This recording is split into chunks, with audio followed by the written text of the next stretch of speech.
Good afternoon, councillors, staff, ladies and gentlemen. I invite you to bow your head in prayer.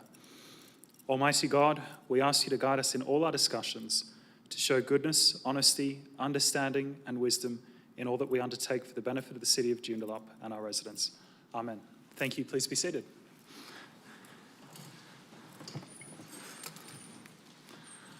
Nala Kadich Wajak Mort Kayan Karak Nijabuja. We acknowledge Noongar people as the original custodians of this land. Good afternoon, councillors, staff, ladies and gentlemen. I declare this council meeting open at 12:07 p.m. In accordance with the recording and live streaming of council meetings council policy, this meeting will be video recorded and live streamed on the city's website with the exception of confidential items and periods of adjournment as determined by the presiding member.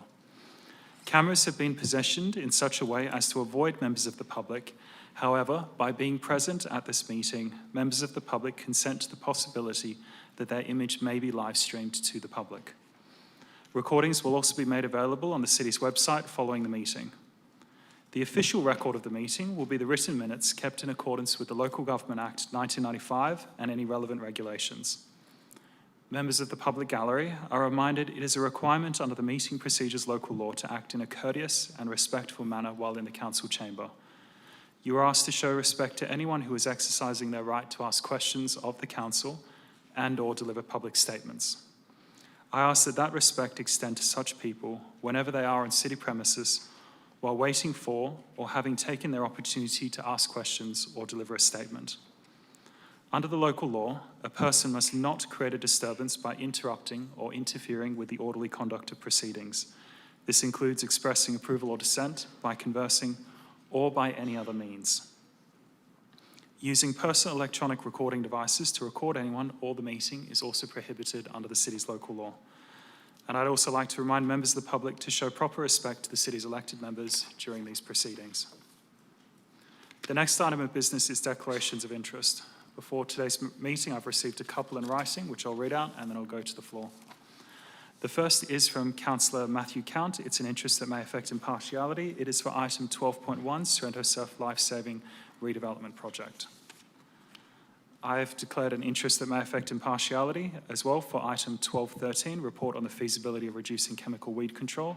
It's an interest that may affect impartiality as I am a member of the Friends of Yallagongga Regional Park.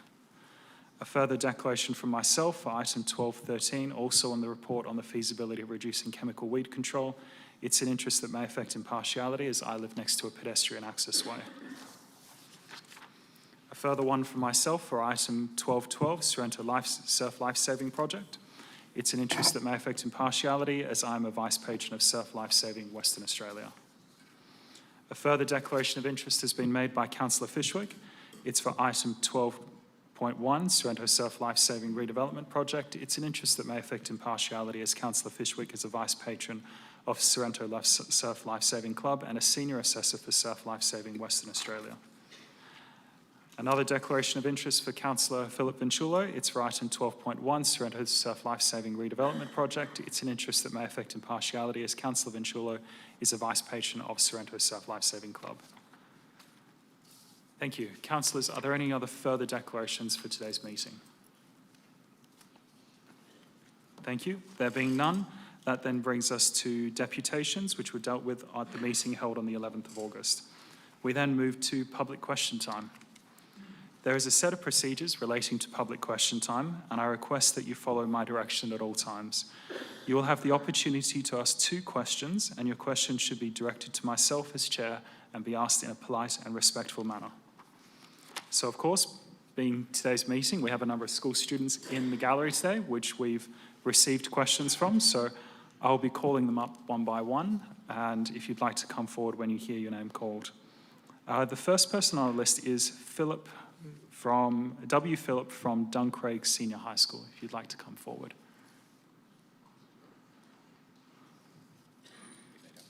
No. If you don't want to, you don't need to as well. Okay, that's all right. We've got Anne Lowfitz from St. Stephen's School, if you'd like to come forward. No, that's all right. T. Cadbury from St. Stephen's as well.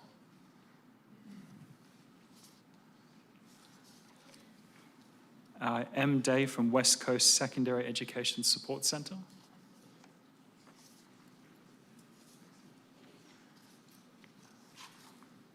Hi, my question is, how is the City of Joondalup collaborating with local mental health organisations to address the needs of young people living with mental illness? Thank you for your question. Mr. CEO, would you like to answer?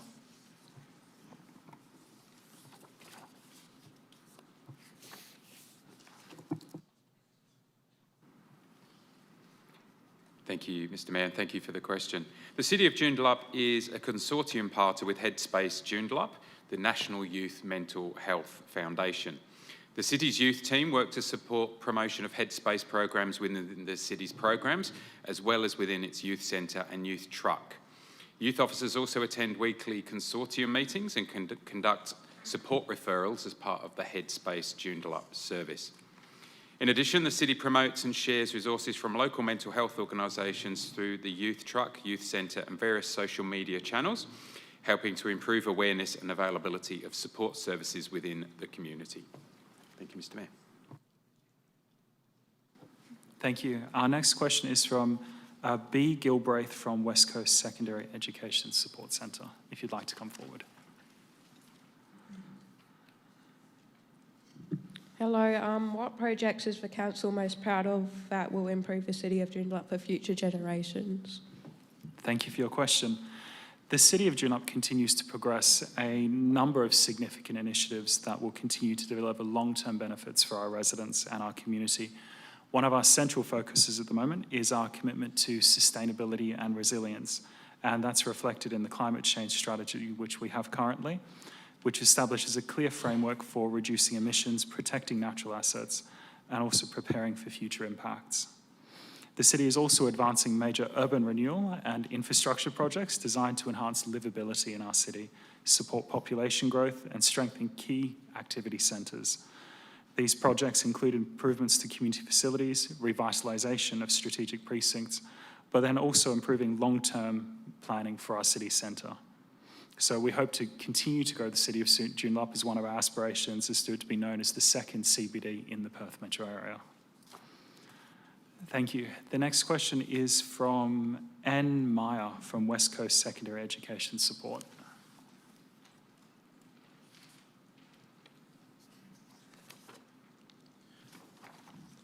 What skills do you think make a good leader, and how can young people start developing those skills now? Thank you for your question. We've always recognised as a city that strong leadership comes from a combination of characteristics. It's not just the personal qualities and the well-developed professional capabilities that people have. And some of those core attributes can sometimes look like integrity, having sound judgment for our community, clear communication, the ability to build strong relationships. But leaders are more than that as well. Leaders also need to demonstrate resilience, strategic thinking, and a commitment to continuous improvement. But I think for young people developing these skills, it's about starting early. It's about building confidence, speaking at your local schools with communication, participating in team activities, whether it's sports or local community groups, and trying to seek opportunities for problem solving and being involved in your local community. But more than anything is that leadership is about service. Leadership is about serving the communities and those people around you. So developing strong leadership skills, I think it starts with doing everything you can in your local sphere of influence, whether that's helping at home with your family, in your local schools, or just more broadly with your sporting groups or local community groups you might be involved in. Thank you. The next question is from A. Holland from West Coast Secondary Education Support as well.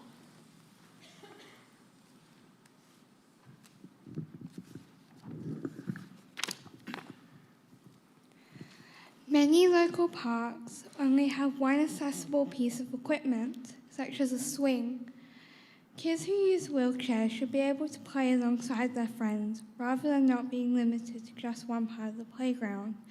Would the council consider investing in a fully inclusive All Abilities playground in the City of Joondalup, similar to the All Abilities playground in Clarkson and Dalkeith, with features such as wheelchair-accessible play structures, ground-level carousels, and accessible soft flooring surfacing?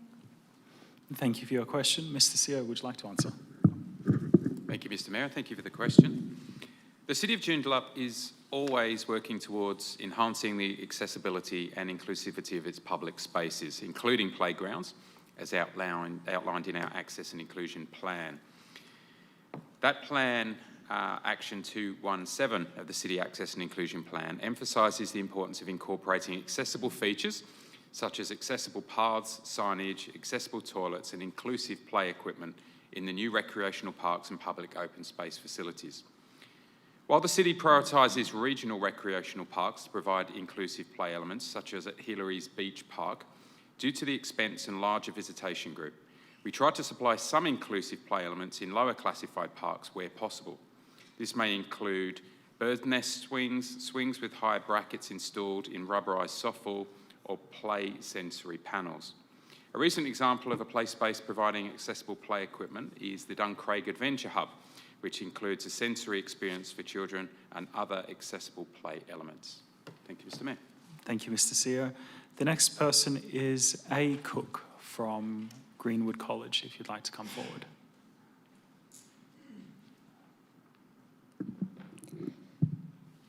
I have proven strong local support and recommendations from school volleyball coaches through a survey and a written proposal for an outdoor beach volleyball court in the Greenwood area.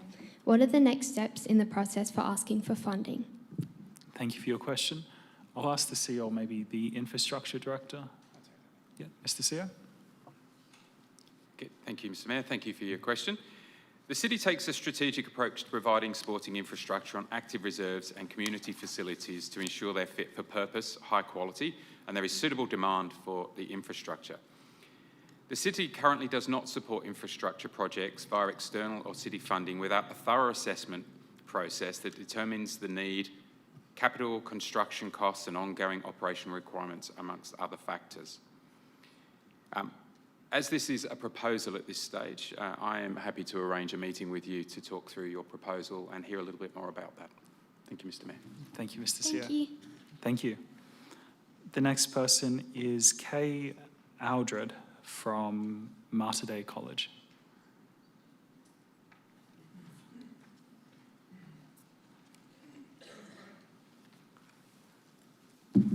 Hi. My question is, what is the council doing to make it easier for teenagers to find volunteering opportunities?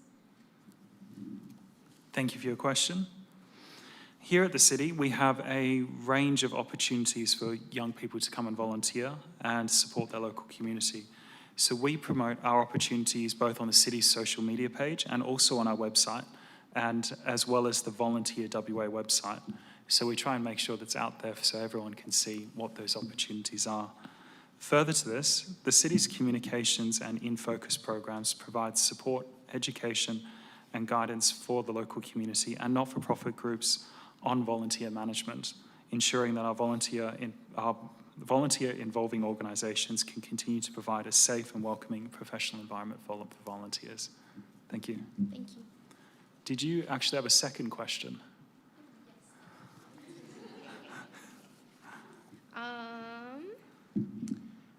What plans are in place to provide teenagers who may not have a safe or supportive home environment with accessible spaces where they can study, socialise and feel safe? Thank you for the question. I think it's important that the local government provides these spaces. As you're probably aware, not everyone's environments feel safe or supportive. So we provide a number of places where people of any age can come and study and socialise. And so we're also looking at trying to make sure that these places also are safe and welcoming. So I guess the obvious one that everyone's aware of is the 4 libraries that are around the City of Joondalup. So there's Joondalup Library just next door, Whitford's, Woodvale and Duncraig. Also the Craigie Leisure Centre has a lot of public places that people can come down to. But we also have the Anchors Youth Centre. Of course, those opening hours are a little bit more limited. But also the parks and reserves that our community have and our community facilities are places which people feel that they can meet up with their friends, socialise, and we try to make sure that they continue to be safe places for our community.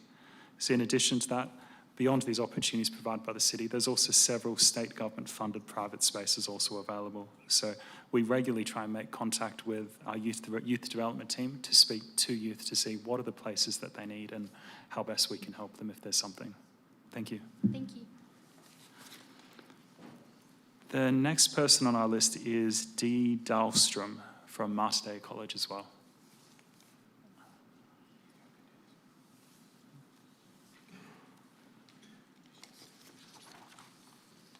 Hi.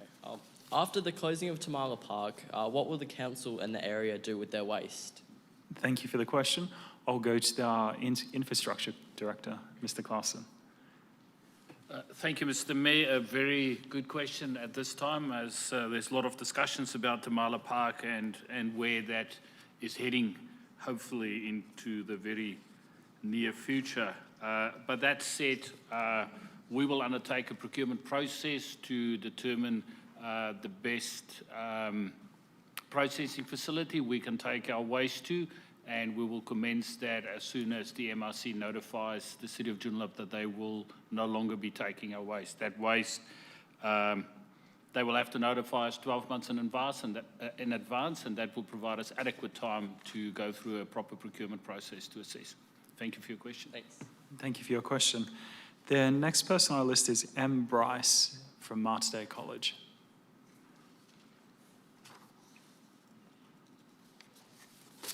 Hi, my question was, what is the City of Joondalup doing to support and celebrate the diverse cultures within our community?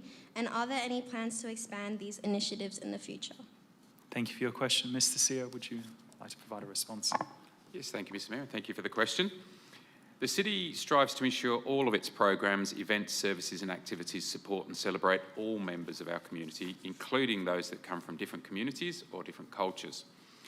While the City does not have a prescribed approach or response to multiculturalism, accessibility and inclusivity for all of it's embedded deeply within the City's Access and Inclusion Plan. Now, the City's current Access and Inclusion Plan is currently under review, and a new draft plan is expected to be presented for Council consideration in mid-2027. And the City will be undertaking community consultation in the development of that plan and encourage all members of the community, including yourself, to have a say in that. Thank you. Thank you for your question. The next person is G. Labang from Mater Dei College.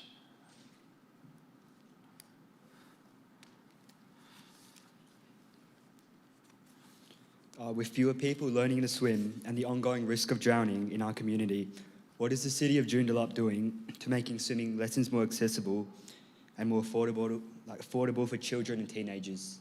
Thank you for your question. I'll go to our Planning and Community Development Director, Ms. Lavery. Thank you for the question.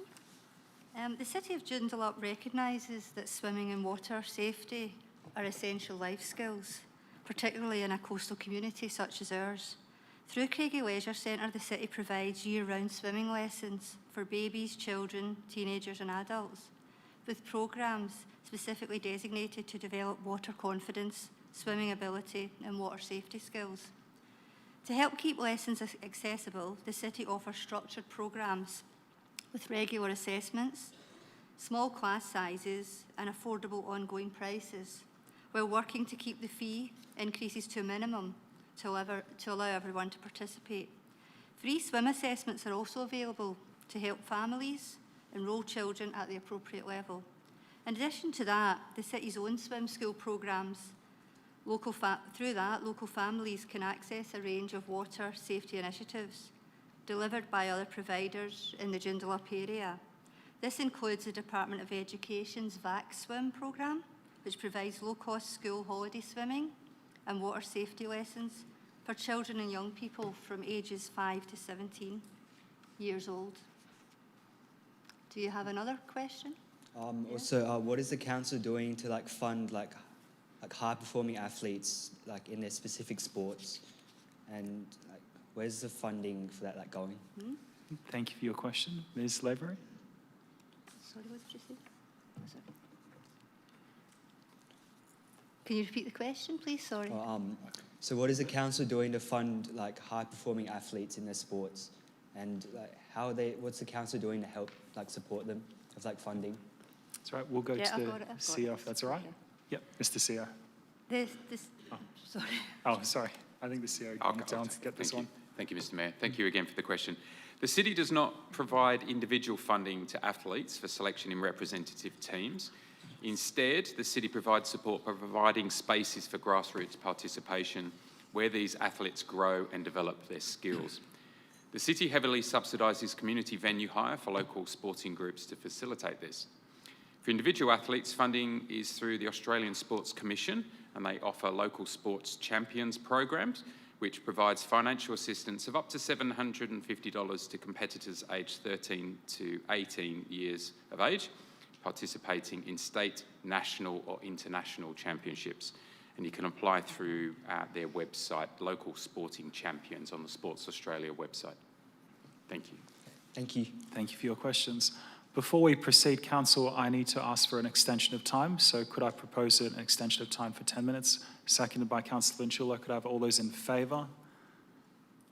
Thank you, and that is carried unanimously. Our next question is from Kay Moller at Mater Dei College, if you'd like to come forward.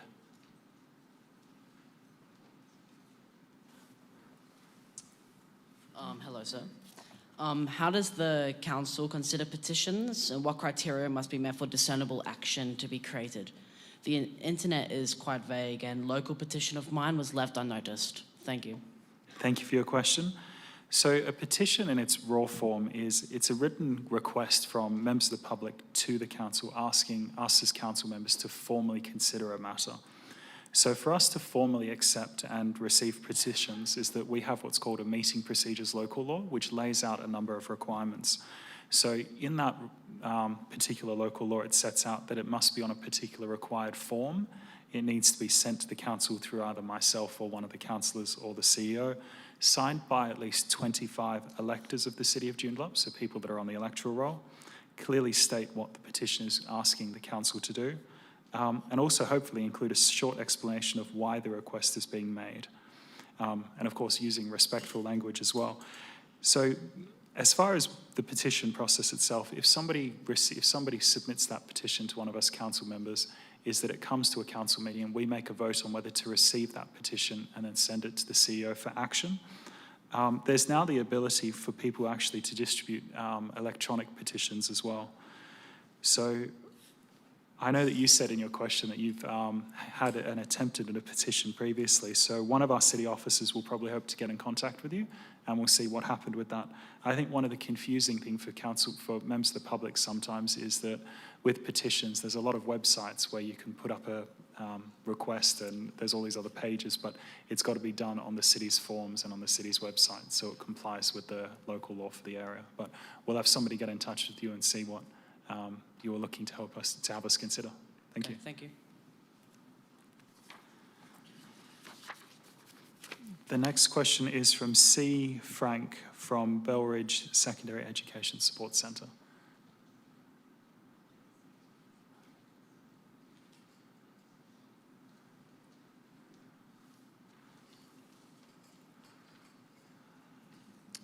Hi. Is it possible to improve the wheelchair access at Belridge Shopping Centre? Students from Belridge Education Support Centre use the shopping centre every day and the accessibility is very poor. Currently, students in wheelchairs need to be taken down the back road or driveway through a car park and enter the centre through a small space at the back, which can be hard to manoeuvre through. Better accessibility would be safer and easier for students in wheelchairs and staff. Thank you for your question. Mr. CEO. Thank you, Mr. Mayor, and thank you for your question. The City understands that the current access arrangements at the shopping centre may make it difficult for some students, including wheelchair users, to move around the site safely and comfortably. The City has very limited capacity to require privately owned facilities like the shopping centres to meet even the basic accessibility needs. However, the City can support the community to inform and encourage property owners as to how to best to deal with these matters and how to serve their community, and particularly those needing access with wheelchairs. The City will reach out to your Education Support Centre in the next couple of days to see how we'll be able to assist you directly with this one. Thank you.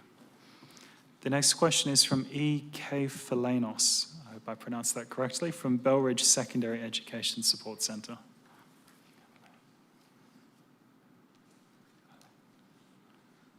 What environmental programs are available that students at Bellridge Secondary Support Centre could help with?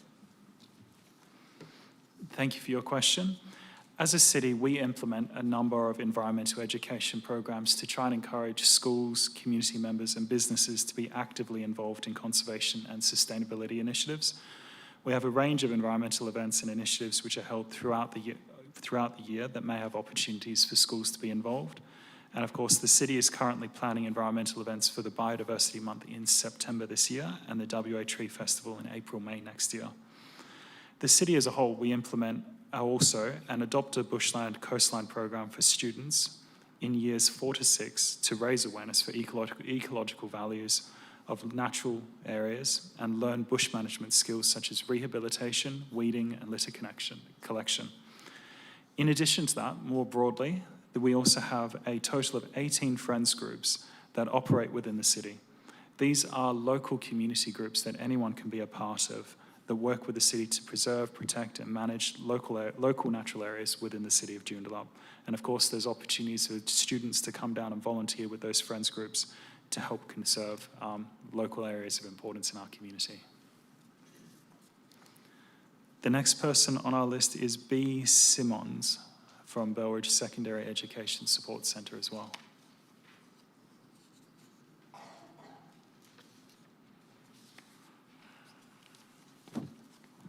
Sorry, my name is not Bailey. I am G. McMillan. Yep. Is there a youth centre in the Joondalup area near Bankshire Grove, and is there somewhere where students could go to make and play music? Thank you for your question, Mr. CEO. Thank you, Mr. Mayor, and thank you for your question. Bankshire Grove and the surrounding areas are located within the city of Wanneroo. These areas are primarily serviced by the Wanneroo Youth Centre. The City of Joondalup operates the Anchors Youth Centre located at Heathridge Community Centre. The Anchors Youth Centre does not currently have any music facilities, however it is something that is currently under consideration for possible future improvements at that youth centre, and obviously we'll take your feedback today on board as we make that decision. Thank you. Thank you, Mr. CEO. That's all the student questions which have received prior to the meeting. Are there any students who wish to ask a question from the floor? Yes, if you'd like to come forward.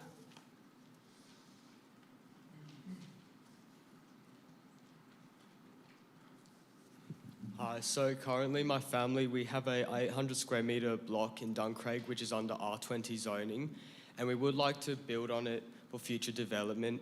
Is there a chance that the zoning laws will get changed?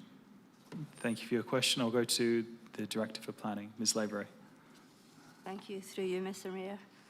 That's a really interesting question. The state government are currently reviewing the R codes. They'll be coming out for consultation soon. We don't know really what's in them, but yeah, there is a possibility that the coding for individual lots will change in our area. Thank you. Thank you for your question. Is there any last students from the gallery who wish to ask a question? Sorry? Yep, if you'd like to come forward, the one in the centre. Oh, no, sorry. Yeah, if you'd like to come forward first, and then I'll do one or two from the floor. Sorry about that. I didn't come up earlier. The question for William Phillip, or W. Phillip. Yep, that's all right. From Duncraig Senior High School. What are the city's plans on helping the youth get into the job industry when most junior level jobs are taken up by older people? And will the city have a budget for public works to try and increase the number of jobs for people entering the workforce full-time? Thank you for your question. Mr. CEO. Thank you, Mr. Mayor, and thank you for your question. The city is committed to supporting young people through a range of initiatives that help build skills, experience, and employment pathways. The city's economic development team supports entrepreneurial skills building programs at both the secondary and tertiary level, helping young people to access programs that provide hands-on learning and development skills, particularly in entrepreneurial and technology skills, fostering creativity, problem-solving, and innovation. The city is part of the Joondalup Learning Precinct, including the North Metropolitan TAFE, Edith Cowan University, and of course the WA Police Academy. And these are to support young people to develop skills that will be needed for the workforce of the future. The City also provides business support programs and supports the Joondalup Business Association to provide training and network opportunities for young people looking to grow their business ideas and their network. Our youth development team also deliver a number of programs and activities to support increasing the employability and skills, knowledge and experiences of young people. Previously, this has included supporting young people gain experience in digital design, media and hospitality. A number of courses are also made available that support broad professional development skills like communication and professional writing. And you can find a lot more about this on the City's Youth Development Team page on our website or by giving us a call at the council. Thank you. I got one more question. Yep, thank you. The parking in most schools has an evident issue with students unable to find parking, leading them to being late to classes. If they are parked in unsuitable places, they do get fined. And if they are being even 10 minutes late to first period every day, that would mean missing out almost an hour of important content, class content a week. What could the city do to resolve this issue? Thank you for your question. We'll go to the Director for Planning again. Thank you. Through you, Mr. Mayor. Thank you for your question. The provision of parking bays in and around the school precincts is actually the responsibility of the Department of Education. The city's responsibilities are not really to provide parking for every vehicle that attends the school, but we've previously entered into shared funding arrangements with the schools so that the project is reimbursed 50% of the cost between the Department of Education and the city. Parking around the schools is always at a premium, particularly during the school mornings and afternoon peak periods, and to assist parents to be able to drop off and pick up their children and to allow children to access the school. It's not possible to provide specific parking for students as there's generally insufficient room around the schools, and the costs associated with constructing parking bays is cost prohibitive. Thank you for your question. Before we proceed, I'd like to propose one last extension of time. I'm willing to move, second by Councillor O'Neill. Could I have all those in favour? Thank you, that carries unanimously. We'll go to one or two from the floor from students, and then I'll need to go to members of the public who are in attendance as well. So the lady up the back on that side, if you'd like to come forward.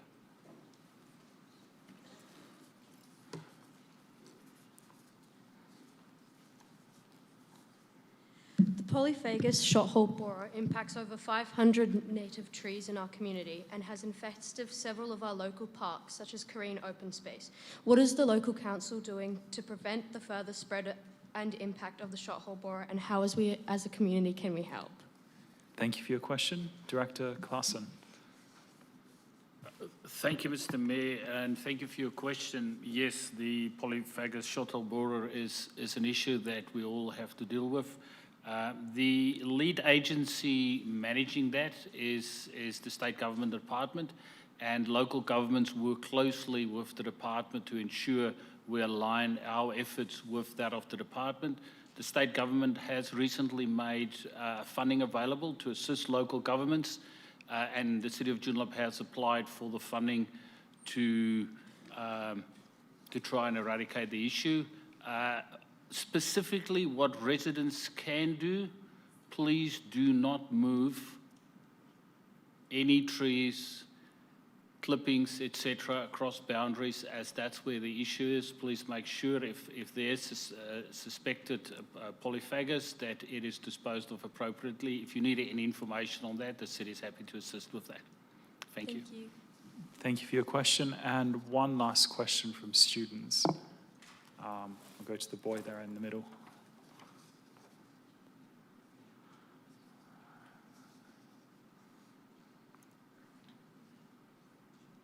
What is the council doing to prevent antisocial and illegal behaviour inside of the City of Joondalup?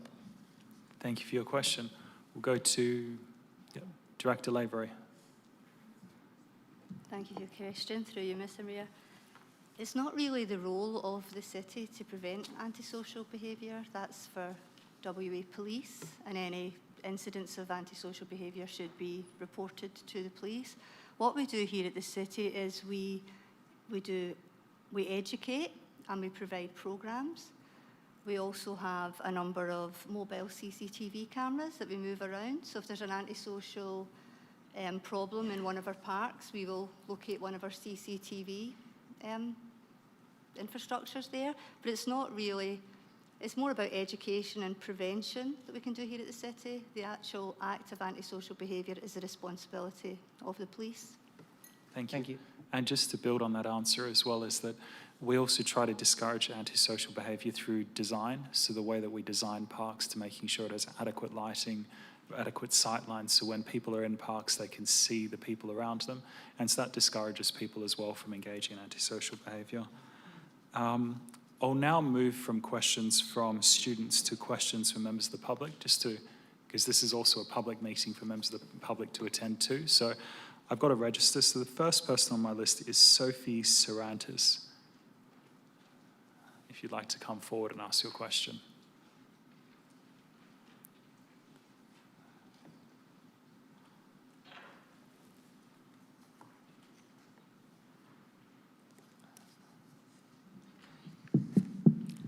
Good afternoon, Mr. Mayor, councillors and community. Just wanted to know what's more important, saving money by reducing the number of times councillors have to spray throughout the year, saving labour and operational costs which can be replaced through our rates, or saving our water supplies and water living creatures that need and use our waterways which can't be replaced once they're poisoned? That's my first question. Thank you for your question. Director Claassen. Thank you, Mr. Mayor, and thank you for the question. The city takes an integrated approach to all those matters, so all those aspects are important. We cannot provide services and not consider the cost of those services. We cannot not provide services, but we also cannot provide services and not consider the environmental impact of those services we provide. So as a city and as a council, we balance those things, and sometimes we have to make hard decisions on how we balance the different aspects in landing on the approach we're taking. Thank you. Thank you. Do you have a second question? And how would you know if the staff spraying the stronger class 6 poison is not getting close to drains which are on our roads as accidents and runoff does happen, as the poison stays active in the ground for a while? Thank you for your question. Director Claassen. Thank you, and for you, Mr. Mayor. The city staff and our contractors are specifically trained to ensure compliance with the specific requirements, the health regulations and the label requirements of the product. So we'll take that into account and plan our spray schedule accordingly to ensure to minimize the risk of that happening. Thank you for your questions. The next person on our list is Mr. Brian Bogwa, if you'd like to come forward. I got 2 questions, if I'm allowed to. My first question is, who owns Craigie Leisure Centre? I'll go to Mr. CEO, but the City of Joondalup. Mr. CEO. Yeah, thank you. The City of Joondalup owns Craigie Leisure Centre. Thank you. 2 years ago, I was here to lobby for the city to pass LifeVac, and thank you, councillors, for voting for it. My foundation was named after my son, and I've been getting requests from parents who take their kids to leisure centre. The city and the councillors identified Craigie Leisure Centre as one of those areas should be equipped by LifeVac. It's been 2 years, and I'm getting probably, in a weekly basis, probably 2 to 3 inquiries from parents why LifeVac hasn't been installed in a city-managed facility where the councillors here voted for it. Thank you for your question. Mr. CEO? Yes, thank you, Mr. Mayor. Thank you for your question. I'll largely take that one on notice because I need to look into the history of that. We are currently reviewing the positioning of LifeVac. We need to take into account training of staff and the liabilities that sits with council in regards to providing equipment like that on our facilities as well. I'm aware of the previous resolution of council, but we're currently reviewing what our position is there, so I will come back to you with advice on that. Thank you, Mr. CEO. Thank you, Mr. Bogwa. All right, thank you. Is there anybody else, a member of the public, who wishes to ask a question? Mr. Sidiris there at the back, if you'd like to come forward.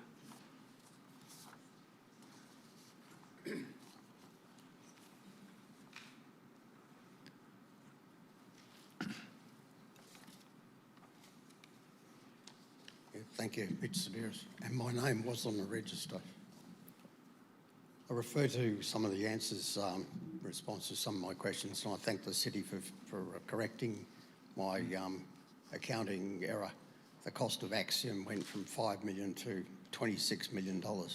Can the city now advise where I can find a copy of the business case to substantiate that cost difference or that cost increase and its justification? Thank you, Mr. Sedaris. Mr. Sear? Yeah, thank you, Mr. Mayor. I need to take that one on notice. Thank you. Thank you. Mr. Sedaris? In response to question 1 dealing with Axiom and the statement of works, I understand that the city has a vision dealing with open accountability and transparency and all that. Can you please advise me when that will be made public? Which was the basis of the question. I don't need to have an answer saying whenever it's been executed. That means nothing. Thank you, Mr. Sedaris. I'll go to the CEO.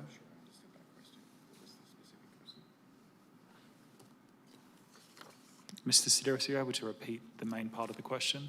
It's question 1. Question 1.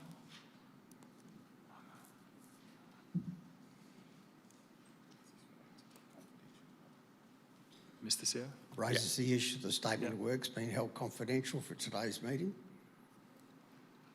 Because they contain information that is part of a tender process that's still currently active through negotiations with the vendor, so we'll need to take that one on notice. Thank you, Mr. Sedaris. Does that give me a date? Thank you. Yeah, we'll see what we can do on notice, Mr. Sedaris. I think that's the conclusion of the time for public question time, so I declare public question time closed, and we then move to public statement time. Again, there is a set of procedures relating to public statement time, and I request that you follow my direction at all times. You will be able to make a statement of up to 2 minutes, and your statement should be directed to myself as chair and be polite and respectful. No questions or discussion will occur at the end of the statement. So there were no statements registered for students. So in that case, I then move to members of the public. I'd like to invite first forward Ms. Emily Hamilton. So I'd like to acknowledge that Ms. Hamilton, if people don't know, she's the state member for the electorate of Joondalup who represents the area here. Ms. Hamilton. Thank you, Mr. Mayor. Emily Hamilton, 10 Ensign Way in Belden. Good afternoon, Mayor and councillors. I appreciate the opportunity to make a contribution today as the Joondalup Council finally considers a real plan to deliver the much-needed redevelopment of Heathridge Park.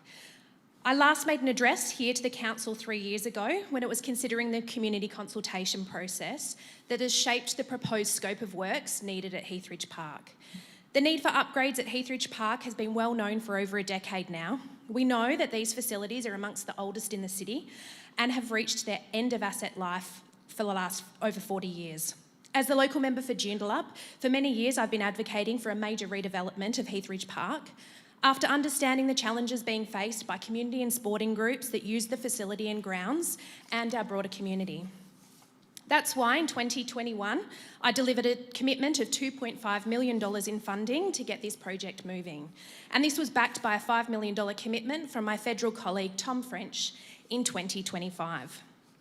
I'm disappointed that for the past 5 years, the Council has yet to commit to delivering to the project, but I'm here today to share my strong views and support the Council with the need that they need to get behind the redevelopment of Heathridge Park and commit to deliver this critical project. It's my hope today that the Council backs this project and that the City of Joondalup begin planning the next steps to get this project moving, along with funding.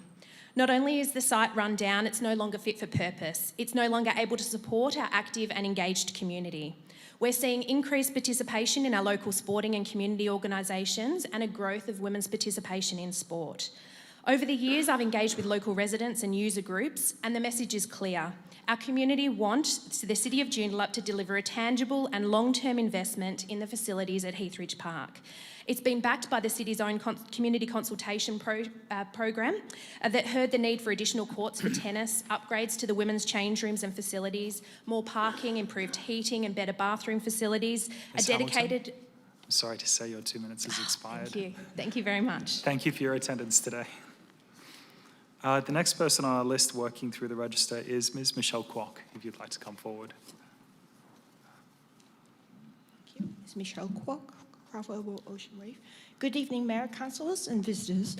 I would like to draw your attention to the report on the 1st of August 2023 from the City of Stirling Council meeting minutes. The use of steam to replace glyphosate has proven to be an effective treatment for weed control within the road reserve. In the last 3 financial years, the city has undertaken 6 rounds of steam spraying weed control per year, and this frequency has proven to be sufficient in managing the significant majority of weeds in the road reserve. The city has not received any complaints about weeds in the precincts, paths or ROWs recently as a result of steam for weed control, but it did so previously with the use of glyphosate. City of Stirling managed to replace glyphosate with 100% steam 18 months ago with no teething problems. In the City of Joondalup, the community has consistently expressed a preference for safer, more sustainable weed management wherever practical. There are real alternatives that should be thoughtfully evaluated before resorting to the use of long-lasting pre-emergent herbicides that are known to be harmful to the environment, particularly to our aquatic ecosystems. I respectfully ask that Council rejects the recommendation relating to pre-emergent herbicides, continue supporting the transition towards non-chemical weed management, and request administration to investigate the practical alternatives outlined in the deputations so the future decisions align with both Council's previous resolutions and the expectations of our community. Thank you. Thank you, Ms. Kwok. The next person on our list is Mrs. Anne Clark, if you'd like to come forward.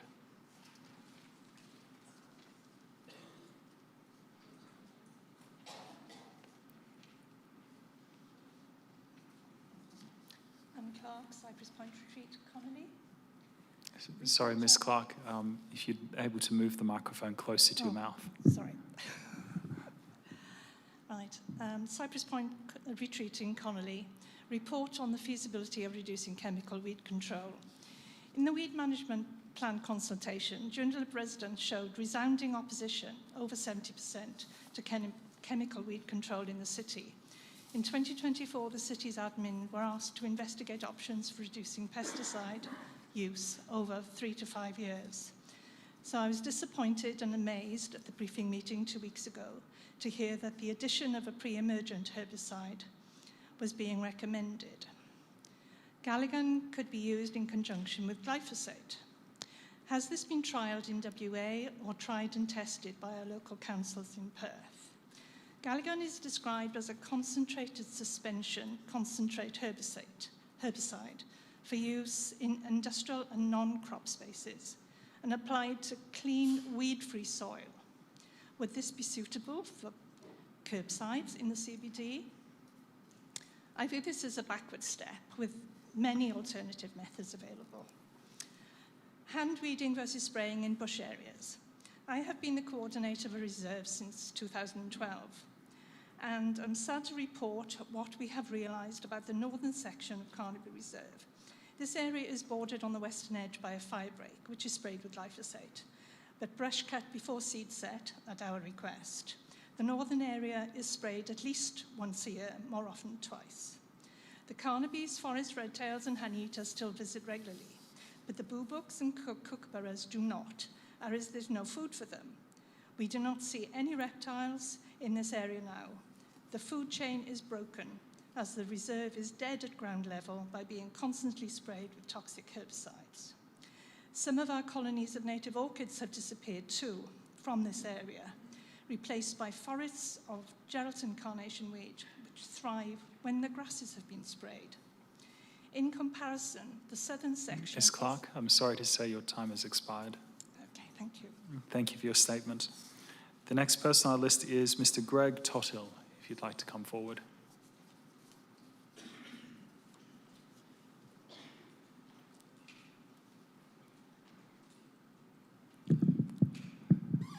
Good afternoon, Mayor. Good afternoon, councillors.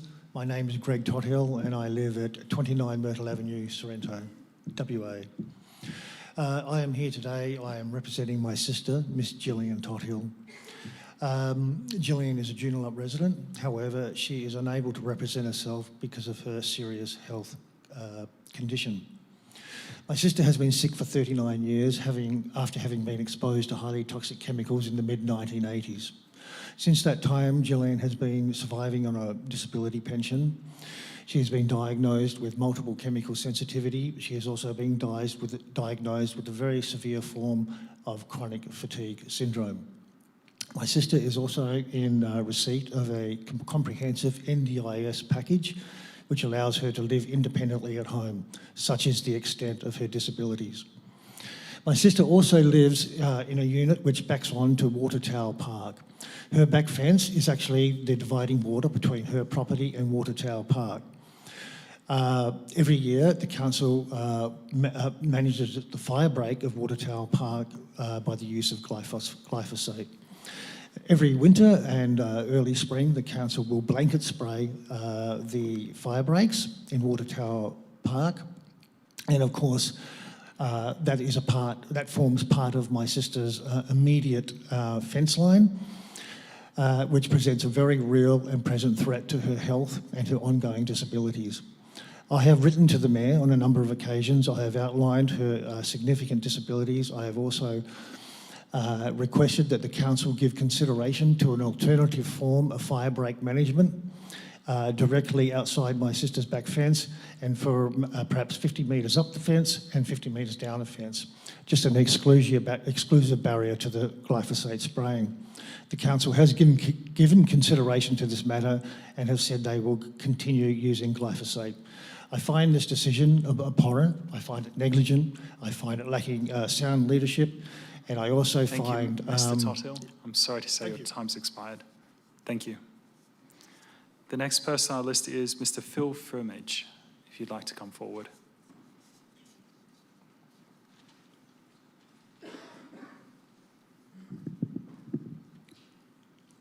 Good afternoon.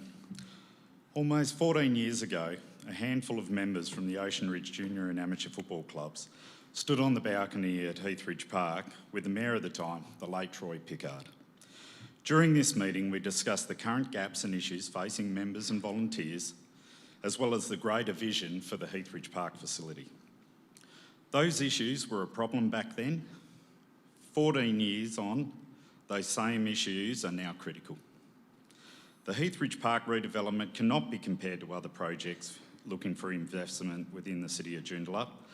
With 45 active user groups, of which 16 are sporting and recreation clubs, over 3,600 members and numerous parents, grandparents, friends, family involved, you only have to make a trip down on a weekend to understand the sense of community. The social benefits and return on investment being made would far outweigh similar investments being considered by the City. Over the journey of this project to date, members and volunteers have advocated tirelessly across all levels of government to ensure that we have a base funding to commence this project. So when it comes time, we not only ask for your unanimous support of this much needed and long overdue project, we also ask that you hold the City officers accountable for its timely delivery, so that ratepayers and the broader community see this as a benchmark for investment within the City of Joondalup. Thank you. Thank you for your statement. The next person on our list is Sam Valet, if you'd like to come forward.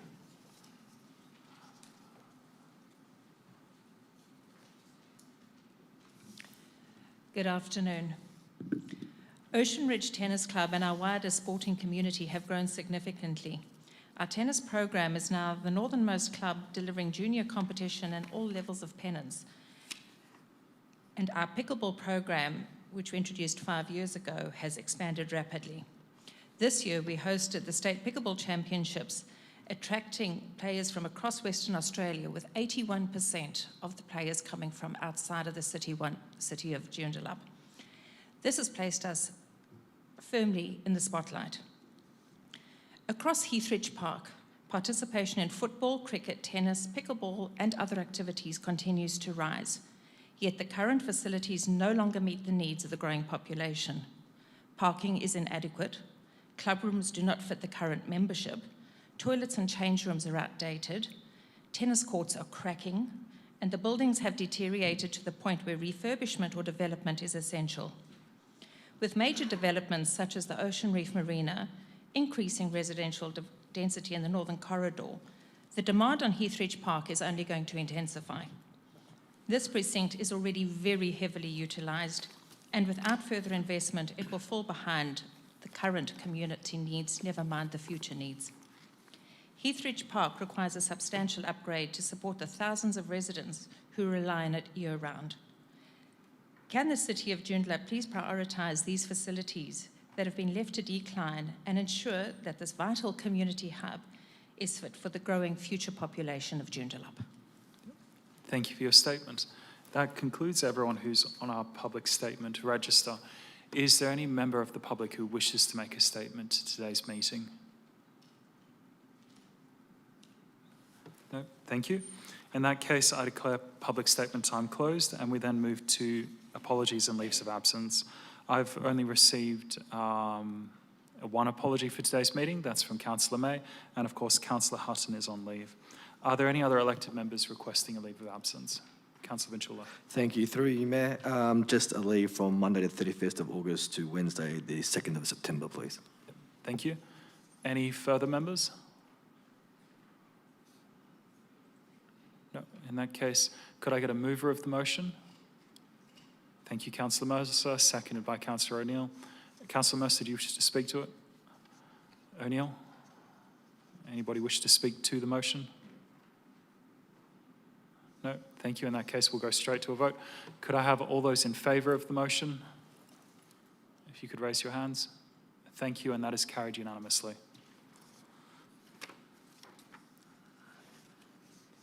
That then brings us to confirmation of minutes for the ordinary meeting held on the 28th of July.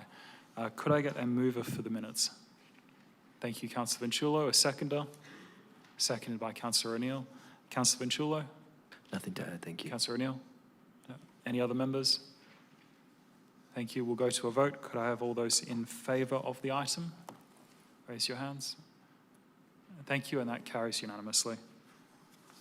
We then move to announcements by the presiding member without discussion. Firstly, I would like to officially acknowledge and welcome our special guests here today at this month's council meeting.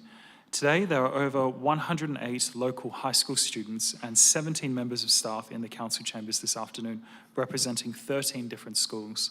The schools represented today are Belridge Secondary College, Belridge Secondary Education Support Centre, Duncraig Senior High School, Greenwood College, Lake Joondalup Baptist College, Mater Dei College, the Montessori School, Ocean Reef Senior High School, St Mark's Anglican Community School, St Stephen's School, Duncraig and Carramar, West Coast Secondary Education Support Centre, and lastly, Woodvale Secondary College. Elected members a number of years ago agreed to hold this meeting of council during the day to give local students an opportunity to send local schools an opportunity to send their students, and so that they can see firsthand how local government functions and works. This year marks 20 years since the first invitation was extended to high school students to attend a council meeting, which was back in 2006. And it has been very pleasing to see the growing interest from young people in local government affairs and learning about the issues that affect our local community. So thank you all of you for your attendance and interest in the council and its business, and thank you as well for your many relevant and thought out questions during public question time earlier in the meeting.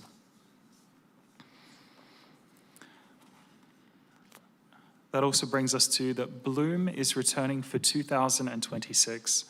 After welcoming audiences in their tens of thousands last year, Bloom Joondalup returns this year, bringing another spectacular celebration of art and community.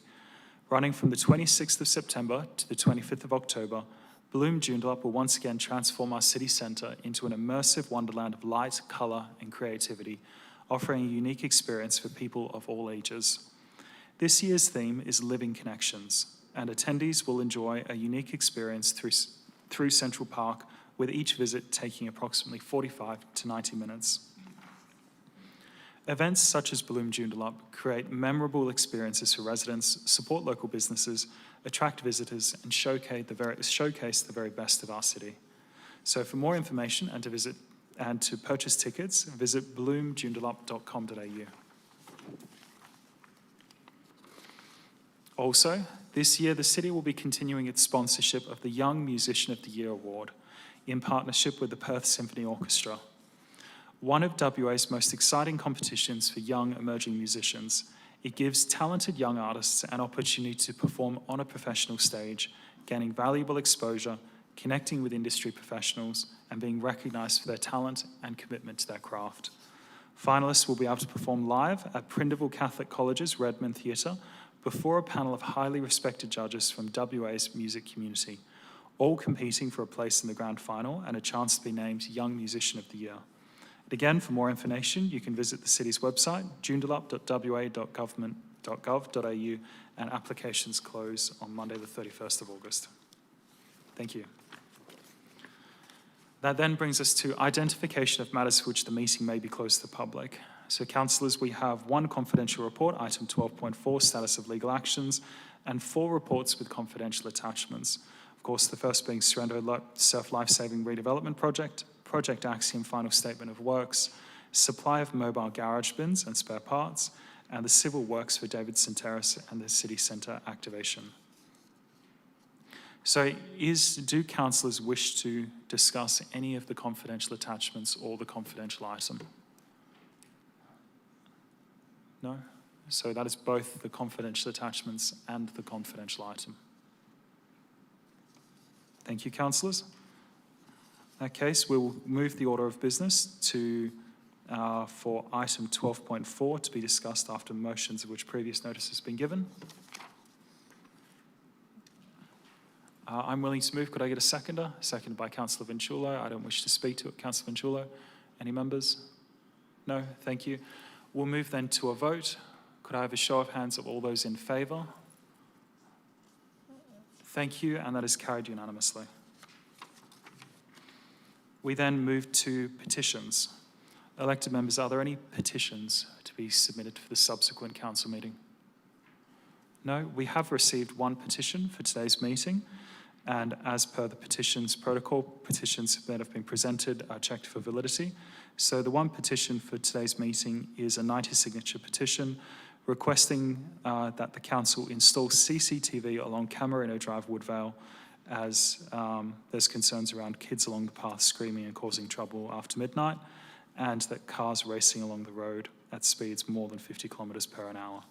So I'm willing to move the motion. Could I get a seconder? Seconded by Councillor Pizzi. I don't wish to speak to it. Councillor Pizzi? Just briefly. It'd have to be, for relevance, it has to just be on receiving the petition, having it referred. So we don't usually discuss the content of it, though. Yep, that's great. Yep. Councillor Pizzi? Thank you. I just thank the community for sending the petition in. It's become an increased problem in the area, and I'm glad it's being referred to council. Thank you, Councillor Pizzi. Any other members? No. Thank you. If we could then vote on the item, could I have all those in favour of receiving the petition? Thank you, and that carries unanimously. That brings us to the reports section of today's agenda. As usual, I'll work through them sequentially, but there's also been a number of alternates and amendments which have been circulated in advance or late to the meeting. I already have an alternate for item 12.1 and also the report on feasibility for reducing chemical weed control, item 12.13. I will go around the room. I'll go around the room anti-clockwise, so I'll start with Councillor Hill. None, thanks, Mr. Mayor. Yep. Thank you, Councillor. Councillor Mercer, is there anything you wish to withdraw?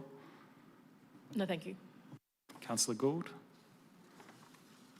Are either of you withdrawing the ward item Heathridge Park to speak to it? Yes, that'll be me. Thank you. Okay, I thought so. Thank you. Councillor Pizzey? All been pulled already, thank you. Thank you. Councillor Count? None in addition to what's already been done. Thank you. Councillor Vinciulo? None have been pulled, 12.1 and 12.14 for me, as obviously I have the amendment for 12.14. Yep, that's fine. And Councillor Chester? Yes, thank you, Mr Mayor. 12.12. Thank you. Thank you. And Councillor O'Neill? Thank you, Mr Mayor. 12.8 and 12.9, please. Thank you. Councillor Fishwick? None, thank you, Mr Mayor. Thank you. And Deputy Mayor? All taken care of, thanks. Thank you. In that case, the first item which will be discussed tonight is Sorrento Surf Life-Saving Redevelopment Project. I have an alternate, which was circulated at last month's session. I'm willing to move. Could I get a seconder? Yep, second to Councillor Vinciulo. Thank you. To speak briefly to this item, I also need to call for third support because there's a revocation in the motion as well. Could I have a show of hands of those people who are willing to consider the motion? Thank you, and to just call out the names for the record. Myself, the Deputy Mayor, Councillor Fishwick. Well, it's unanimous excluding, oh, it is unanimous. Thank you. You can use any of those names. Thank you. Then to move on to the debate on the item. I won't speak at length of this because we dealt with a lot of the arguments and discussions around this item last month before the deferral. But the Sorrento Surf Life Saving Club project represents an important upgrade of community facilities within the district. It's a facility which has now come to the end of its life, particularly the public change room and toilet facilities to the south.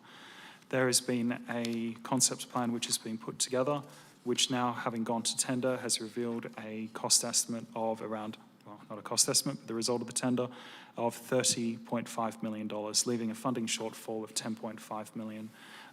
As is the opinion which I put forward at the last council meeting, is that $30 million for this project is both unaffordable and undeliverable. When I say unaffordable, it's not that the city does not at this time have the funding to be able to cover that funding gap of $12.5 million, and at the same time undeliverable simply because we don't have the funding. Then it means we can't deliver the project. And it doesn't look like in the near future we'll be receiving any additional grant funding from state members or federal members to be able to pledge towards this project to cover that for shortfall. That is why the officers in their report have proposed, and it's a proposal which I support, of re-scoping the project and redesigning it and relocating the project in a more suitable location along the coastal foreshore. By doing that is that we hope to then redesign the project to the available funding budget, which sits just under $20 million. By doing that, I think we can move the project then towards something that is affordable for our community and is able to be delivered. This is an important club for our community. And of course, we know there is over 2,000 members of the club. And I think importantly as well, they say that there are 1,200 active members of the Sorrento Surf Life Saving Club. And many of them all go out in the summer to help keep our beaches safe and to ensure that the local community can enjoy the summer without concern. But I don't think the argument today is really so much about does the club need a new building or discussions around that. The argument today is really around the proposal about going forward to redesign the building. I think we can all find agreement that yes, this building is at the end of its life and it does need to be replaced. Where the argument needs to sit is what is the correct direction forward. I look at this project and I also think about the district as a whole, and that's why the rescoping is important. There are 160,000 residents within the district, and there's many, many community groups, and I think looking at other groups as well, and there's people here today from Heathridge, and the Heathridge Park upgrade is also a project which has been languishing over the years, which has 3,600 members of clubs that are down there who also have facilities that have come to the end of their life, that there's now a need for those facilities to be upgraded. I think we need to, when we make these decisions, look at the community as a whole. is that the funding shortfall that's there is just not something that the council, I believe, should be committing to at this stage. We need to look at, firstly, it all comes back to principles in the end, is that we need to look at what's fair. We could try and find the money for this, but I don't think that would be fair on our community. 30 million is a lot of money to be spending on one community group, and I think that's why we need to look at a redesign. I think it also needs to be considered the way in which the previous design elements, which were constrained by council decisions, and that's why they need to be revoked as part of this, also significantly added to the cost elements of this project. By it being moved then into the coastal reserve instead of being built roughly in the same footprint of the existing building, it probably increased the cost of the project by nearly a third. I know in our discussions from officers and the briefing we had with myself and the 2 ward councillors, there was numbers which were explicitly produced which said roughly about what that figure looks like, and it's in the multi-millions. And I hope that the council as a whole can identify these issues that are clearly in the officer's recommendation, and we can move forward with delivering this project for our community in a way that tries to cause the least disruption to the club, but at the same time also is appropriate for the level of funding. I think there is a significant risk if we don't proceed with this project, but not just this project, but also other large significant projects like the Heathridge Park redevelopment, that these projects have been languishing for a while, and there's a question from our external funding partners, this with the state government and the federal government, and quite rightly so, these projects are taking a long time for us to deliver, and I think it's important that we get on and deliver it. Otherwise, when they come to make decisions about other funding, will they proceed with committing that funding to us or not? So I'd encourage everyone to support the motion. Thank you. Councillor Ventura. Thank you. Through you, can I ask a question before making a statement? Sure. Just a quick one. If council supports the recommendation this afternoon, can the administration outline what governance and reporting mechanisms will ensure the redesign project remains within its agreed financial envelope and timeframe, and also confirm that progressing the commercial EOI does not commit council to constructing a commercial facility or predetermine whether, when, or in what form any potential commercial component is considered? Thank you. Yeah. Thank you, Councillor Ventura. Go to the Director. I know there was a couple of questions in there, Director. Yeah, thank you, Mr. Mayor. And if I may ask Councillor Ventura, if I missed some of the questions, just repeat them at the end. Just in terms of the governance arrangements and the aiming to achieve the design within the allocated or currently available funding, or as we've indicated, seek additional funding, whatever funding might become available. It's quite important, and I think we've had a large number of discussions over the last 2 months about the process to be followed. What we actually said in that is it's really important that we actually remove the barriers of the design. If council supports the recommendation as it stands, or as the alternate stands, it will remove some of those barriers that will assist the administration, the city, to move forward in terms of identifying the options, but also then achieving the usability functionality of the club by engaging with the club as per the decision. So in terms of the governance arrangements, how we would look at that from an internal point of view, we will create from a city staff point of view a project steering committee to drive that, and we've already had discussions with the CEO on pushing that forward. So that's quite important from an internal governance point of view. The membership of that will be our senior staff to actually look at the cost, etc. So from a governance point of view, we've already had discussions internally about how we would progress the project within the parameters as said by council. You've asked questions about the commercial viability and the commercial component of the project. What we'll look at is through the recommendation, we will progress discussions with the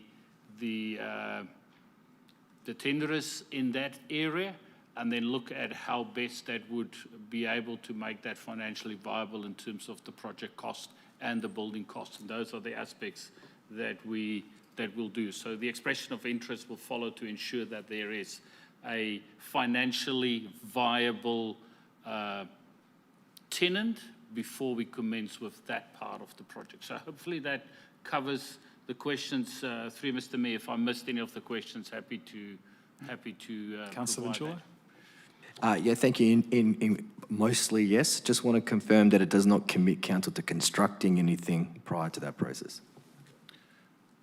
Through you, Mr. Mayor, no. To the contrary, we need to go through the process. There is no commitment to construct. We actually need to go through that process.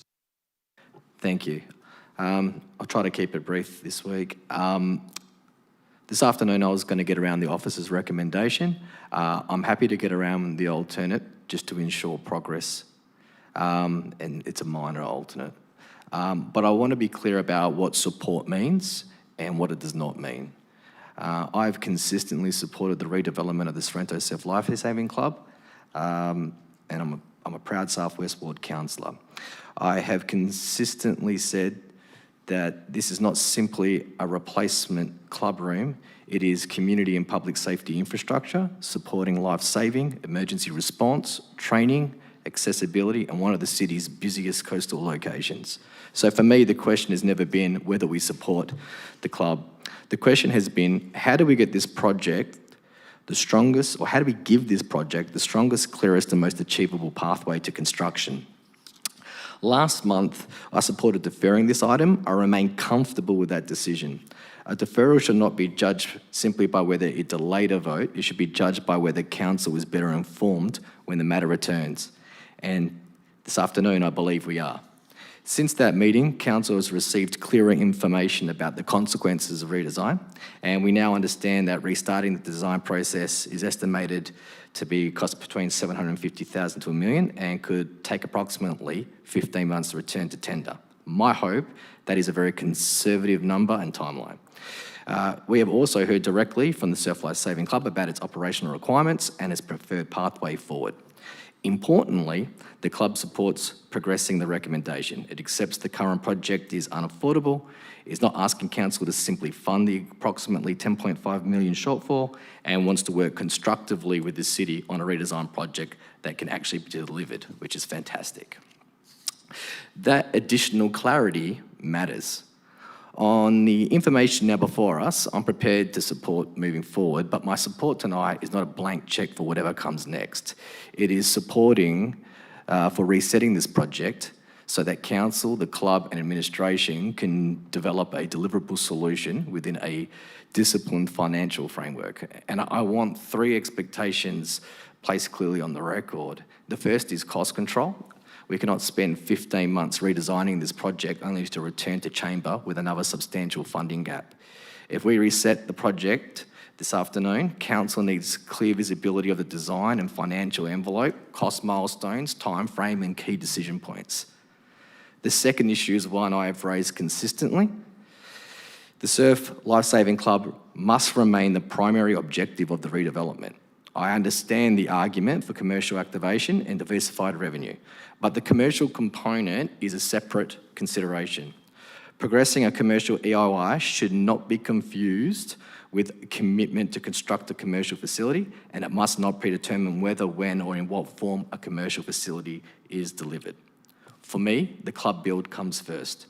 Any commercial propositions must ultimately stand on its own merits and demonstrate that it supports, not compromises, the delivery of the life-saving and community facility. My third is community expectation. For a considerable period, residents have seen signage and imagery representing a particular redevelopment. If council revokes the previous design approvals tonight, we effectively turn the page on that design. We therefore have a responsibility to communicate clearly what has changed, why it has changed, what happens next, and what's the realistic timeframe involved. People have waited a long time for this project. The state government has invested in it. Lottery West has invested in it. The club itself has invested in it. That confidence and patience deserves a clear pathway towards delivery. What matters now is what we do with the reset. I want a new Sorrento Surf Life Saving Club delivered. I want the club genuinely involved in the process. I want the core community and public safety infrastructure prioritised. I want costs controlled, and I want our community kept properly informed.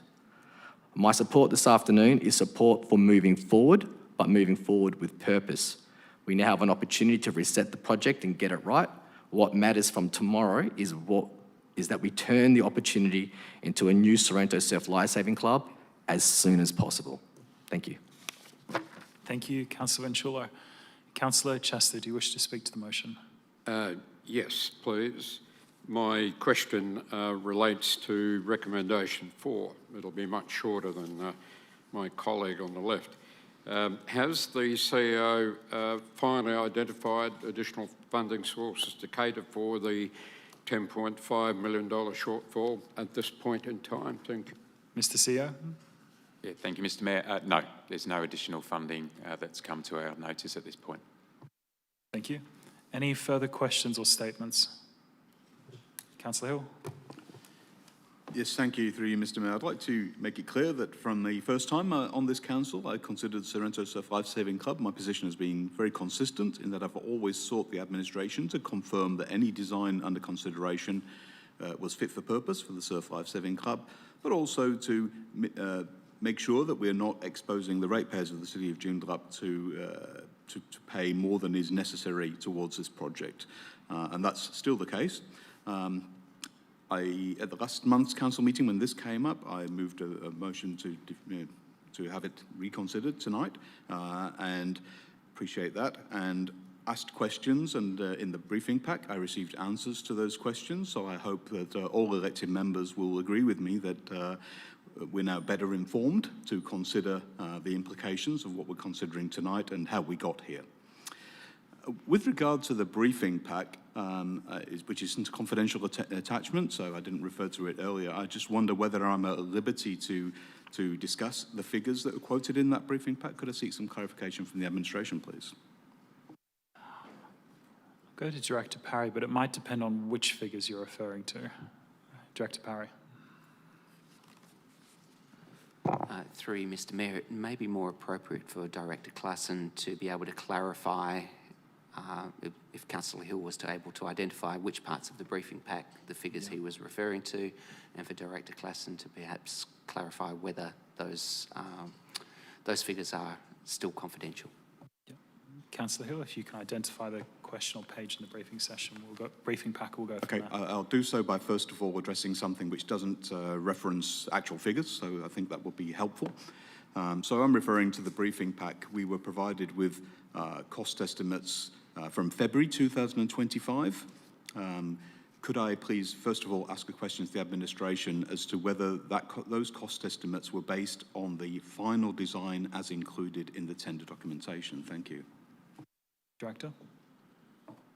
Through you, Mr. Mayor, no, those estimates were based on the concept at the time, not the final design. Thank you. Could I therefore seek some clarification as to what changes in the design took place since February 2025? Thank you. Director?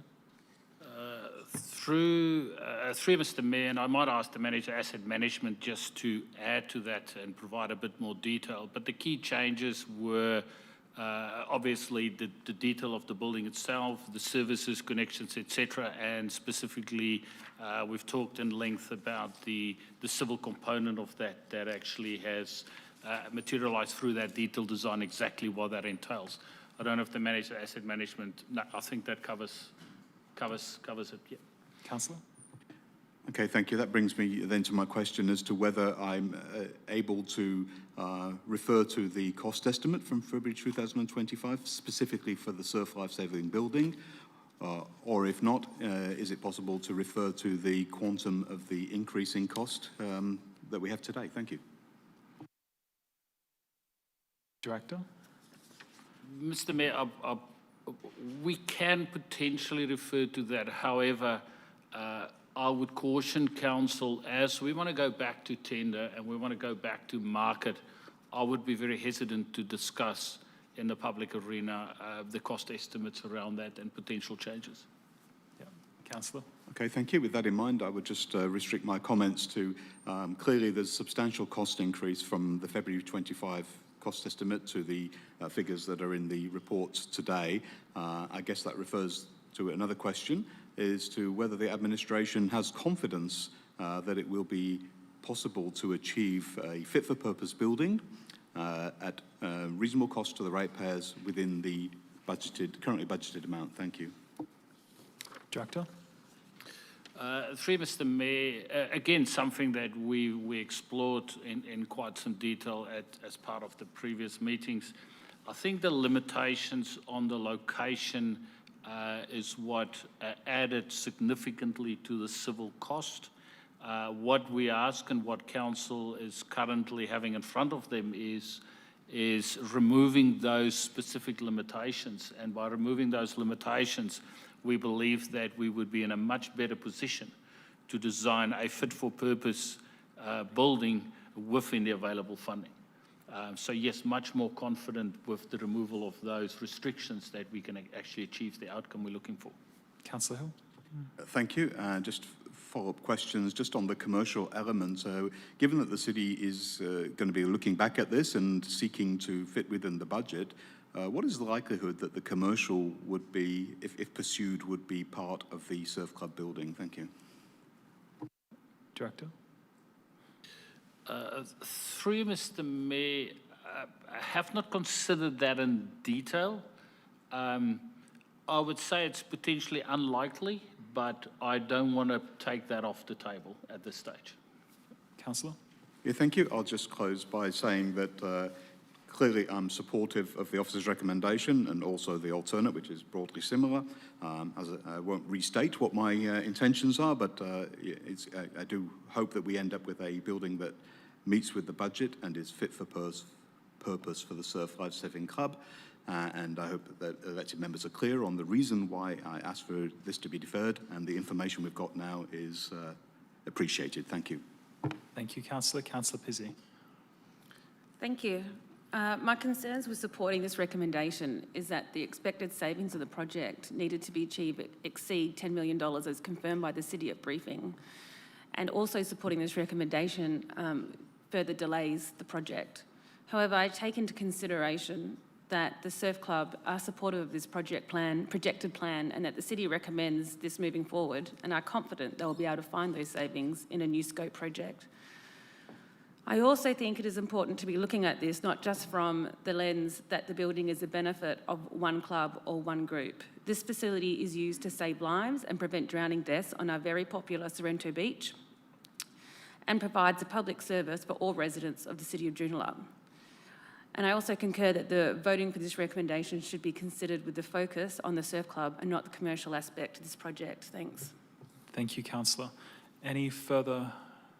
Yep, Councillor Count. Thank you. Through you.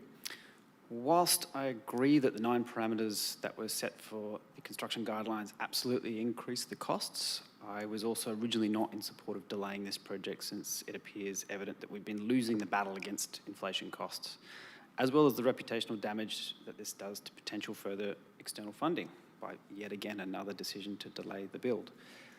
On top of that, the tenders received in February were priced before the Iran war was even known about, so I'm worried about the new tender costs we may receive. Despite my scepticism, the advice from the City seems to be adamant that there are savings that can be made that will eclipse the expected inflationary increases in construction. And while I'm still concerned there may not be material savings, I have confidence in our new CEO's ability and his history of construction projects over in Victoria. But it's not just a financial cost of this project. There is also the cost of 2 more years that the club must operate from a building no longer fit for purpose.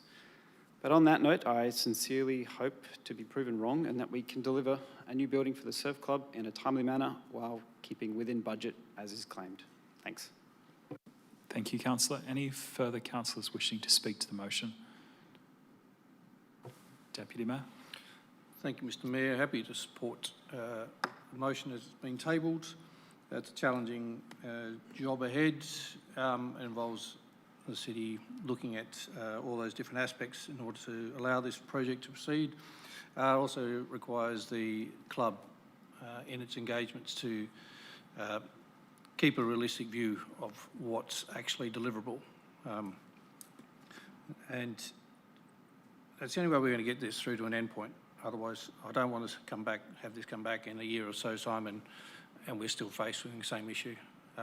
Both parties need to take an approach that we want to see this proceed.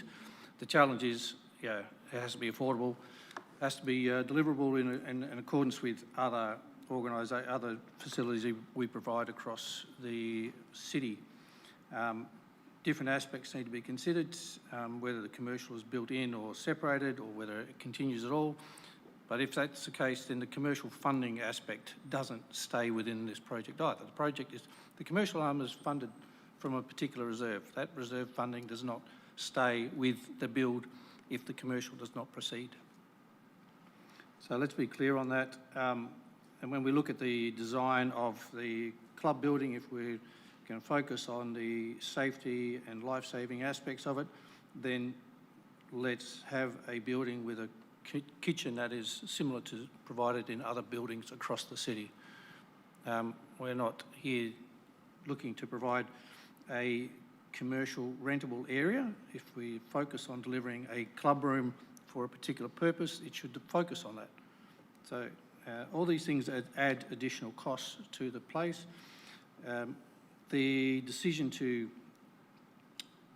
put the new building in a new location to the old one was one that was made, keep in mind, to support the surf club not having to work out of temporary facilities during the build process. Now, if that adds significant cost to the process, then that needs to be part of the discussion. So I think the city's made significant steps, or taken significant steps to assist and support the surf club during this process. We need to take it back to scratch and say, how do we actually get this thing delivered from both parties? So looking forward to this process progressing at a faster rate. I don't want to see it come back to the city post the caretaker period next year. Thank you. Thank you, Deputy Mayor. Any final comments from members? No, thank you. I will close then. I'll just make some brief comments in response. Firstly, in relation to the increased cost to now be $30.5 million for this project compared to some of the earlier funding estimates, I think it's important to acknowledge that there's been significant changes in the scope of this project, and also the relocation of the project into the coastal reserve has caused some of those costs. It hasn't just been changes in the building market and delays causing those cost increases. A lot of those cost increases are design related, especially splitting from one building into three, running three different services, preparing three different sites for construction, and particularly moving the main club facility into the coastal reserve, into essentially what is a sand dune, and preparing that site. So cutting, filling and stabilising the site does add significant costs as well. So placing it into the existing footprint of the building, I think, is a suitable location, and is a location which can be which displacing the club for one season or possibly two, I think can be reasonably managed, both with temporary accommodation or even providing accommodation in nearby community facilities. I do think the proposal put forward by the officers does guarantee in many ways that what we are trying to build here is a club facility that will be fit for purpose. I know there was some concerns and discussion around it, but I think that is what is being achieved here. And then as well, the concerns around available budget, I just draw people's attention to Part 9 of the motion, which deals with reducing the potential project costs to be in line with the available funding. As far as I understand with my conversation with officers, that is the proposal, to create a redesign which will meet that funding target, and then also include actually those cost estimates for construction increase, the construction costs over that period of time. So I think it is something that is viable to be able to be done, and it's a sensible pathway forward. As far as the commercial facility and some of the concerns around that, I think it has to be a facility which stands on its own 2 feet financially. It's something which the city needs to try and have a return from if the council decides to proceed with it. There is the argument also balancing up beach usage and the availability of the coastline compared with the city's ability to offset its rate revenue by receiving additional commercial income. So I think that is a discussion which is a valid discussion, but I think a discussion which can happen later down the road, whether that's a suitable outcome or not. And I think for me that turns on the ROI of it. I think the Deputy Mayor does raise a sensible point, though. It's important to make sure that going forward, when we talk about the available budget, the Catalina Fund reserve of the $4.4 million is and the money which is contributed out of that reserve towards this project is for developing commercial facilities, not for developing the project as a whole, as in that funding being reallocated towards the club. As far as just lastly on the change between the officer's recommendation and the proposal that's been put forward, and I think this covers off a lot of the concerns which I know a number of councillors touched on, is that the additional point which is being added to actually work directly with the club, I think ensures that we will have a club facility that meets their needs and a club facility which does also look towards the future of their club, and also means that through the project that we as a council and the administration and the club will be working together to make sure that we're unified to receive, so that the community can receive an appropriate outcome. Not just, and I say the community, not just the club itself, but also balancing the financial constraints which the local government has. And I think one thing which needs to be put in mind is that the project total cost, if it is not redesigned, of $30.5 million, is nearly a third of the city's rates income as a whole. There's 60,000 properties, that's nearly 20,000 properties, which would pay rates for 1 year just to fund this project if you look at it within that context. And I think that's an important context when you consider the financial impact of these sort of decisions. So, as I said at the start, 30 million I think is too much for our community, especially given cost of living pressures, and I'd encourage everyone to support the officer's recommendation with the alternate sections. Thank you. We'll then move to a vote on the item. Could I get all those in favour of voting by, I'll just explain. This afternoon, we're going to have to do all these by show of hands. Yep, there's been some... Oh, the system is working now. Oh, that's all right. Earlier on, I was advised we'll have to do our votes by show of hands, but the system's up now. So if you could all vote on the screen, please.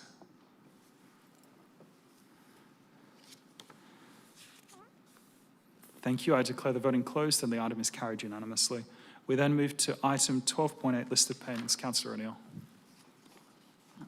Thank you, Mr. Mayor. I'd like to move the item. Thank you. I'm willing to second. Councillor O'Neill. Thank you, Mr. Mayor. Look, as is my tradition, as I do every month, I forward a list of payments through for explanation. Most times I'm very satisfied with what the city has to respond in relation to my inquiries, and I do thank them for their time that they put forward. However, this month something's just got me a little bit perplexed. And it's in relation to a question that I asked and members would have received an explanation in the briefing pack there for an amount of $6,800 for the purchase of artwork. Now, the city's policy on the purchase of artwork states that members of the policy committee will be engaged by the CEO regarding acquisitions that have a greater value of $10,000, excluding GST. So that means under $10,000, items can just be purchased. For me, it's become a bit of a problem because I do see some of these purchases, and I see them time and time again because I do watch them. I watch every purchase that the city makes, and sometimes things like this need to maybe be revisited. In terms of the policy committee, I think this is probably one of those times we do need to have a look at the policy. I mean, we talk about savings and budget constraints, and yet a purchase of nearly $7,000 of ratepayers' money vanished in a blink of an eye on something that a vast majority of the ratepayers would say, I'd say would fail to see any value in it because they're not seeing something from their rates. So I believe we could do better, and I believe we should do better for the ratepayers of the city. So that being said, I'm happy with the work that the city have done, and I thank them for their time, but I won't be supportive of this month's payments. Thank you, Councillor O'Neill. I'll reserve my right. Do any other members wish to speak? Councillor Pizzey. Just have a question to the city. When did we last review the art policy? Director Parry. Through you, Mr. Mayor, I don't recall. It will be within the policy itself. There are review dates that are included within the policy. Councillor. That's all. Thank you. Thank you. Any further questions or statements? Deputy Mayor. Thanks, Chair. Just one question. There was a payment to Westnet Imaging for scanning personnel newspapers. Just curious, is that part of a process for capturing old documents, or is that something for new documents? And how does that fit within the library costings? Thank you. Thank you, Deputy Mayor. Acting Director O'Neill. Through you, Mr Mayor, I'll have to take that one on notice and provide a response. Thank you. Any further? No? Councillors, any further statements or questions?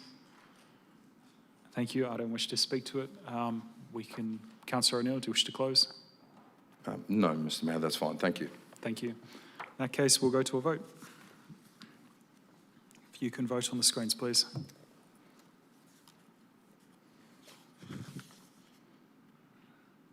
I declare the voting closed and the item is carried. We then move to item 12.9, financial activity statements. Councillor O'Neill. Thank you, Mr Mayor. I'd like to move the item as written, please. Thank you. Could I get a seconder? Seconded by the Deputy Mayor. Thank you. Councillor O'Neill. Thank you, Mr Mayor. Thank you for the city's work on all this again. Just really quickly, as the notes in the briefing packs, there was a couple of questions that I did ask there in relation to one being the employee rewards and recognition. I did ask a specific question. I'm happy to support it this month, but I hope that the city could probably reach out with me and maybe we can have a meeting in relation to the expectations that the community have and what we're actually getting. I did ask specifically the benefits, and I don't believe I got an appropriate answer which suitably addressed my question. I'm happy to support it this month, and I thank the city. Thank you, Councillor. Deputy Mayor. Thank you, Mr Mayor. As a follow-up to questions asked on a couple of projects in the briefing session and subsequent to one of the responses given today to questions raised from the public, or in fact one of the students. That is to do with infrastructure, and the response included that the city will not support infrastructure projects without a thorough assessment process that determines needs, capital construction costs and ongoing operational requirements, among other factors. And just seeing how the response to the questions regarding the Unified Security Management System fit in with that, along with the Integrated Parking and Compliance Management System. They seem to indicate, certainly at least one of them, that the costings and key elements haven't been considered as yet, and ongoing costs are unknown. So if we've got these projects which are significant, upwards of $900,000 and $700,000, that we are fully aware of what we're looking into before we even put them into the budget. Thank you. Thank you. Yeah. Through you, Mr Mayor, I'll take that question on notice and provide a response to expand on our answer. Yep. Thank you. Anything further? No. Any other councillors wishing to ask questions or speak to the item? No. In that case, we'll go then to Councillor O'Neill. Do you wish to close? No. We'll go then to a vote, please.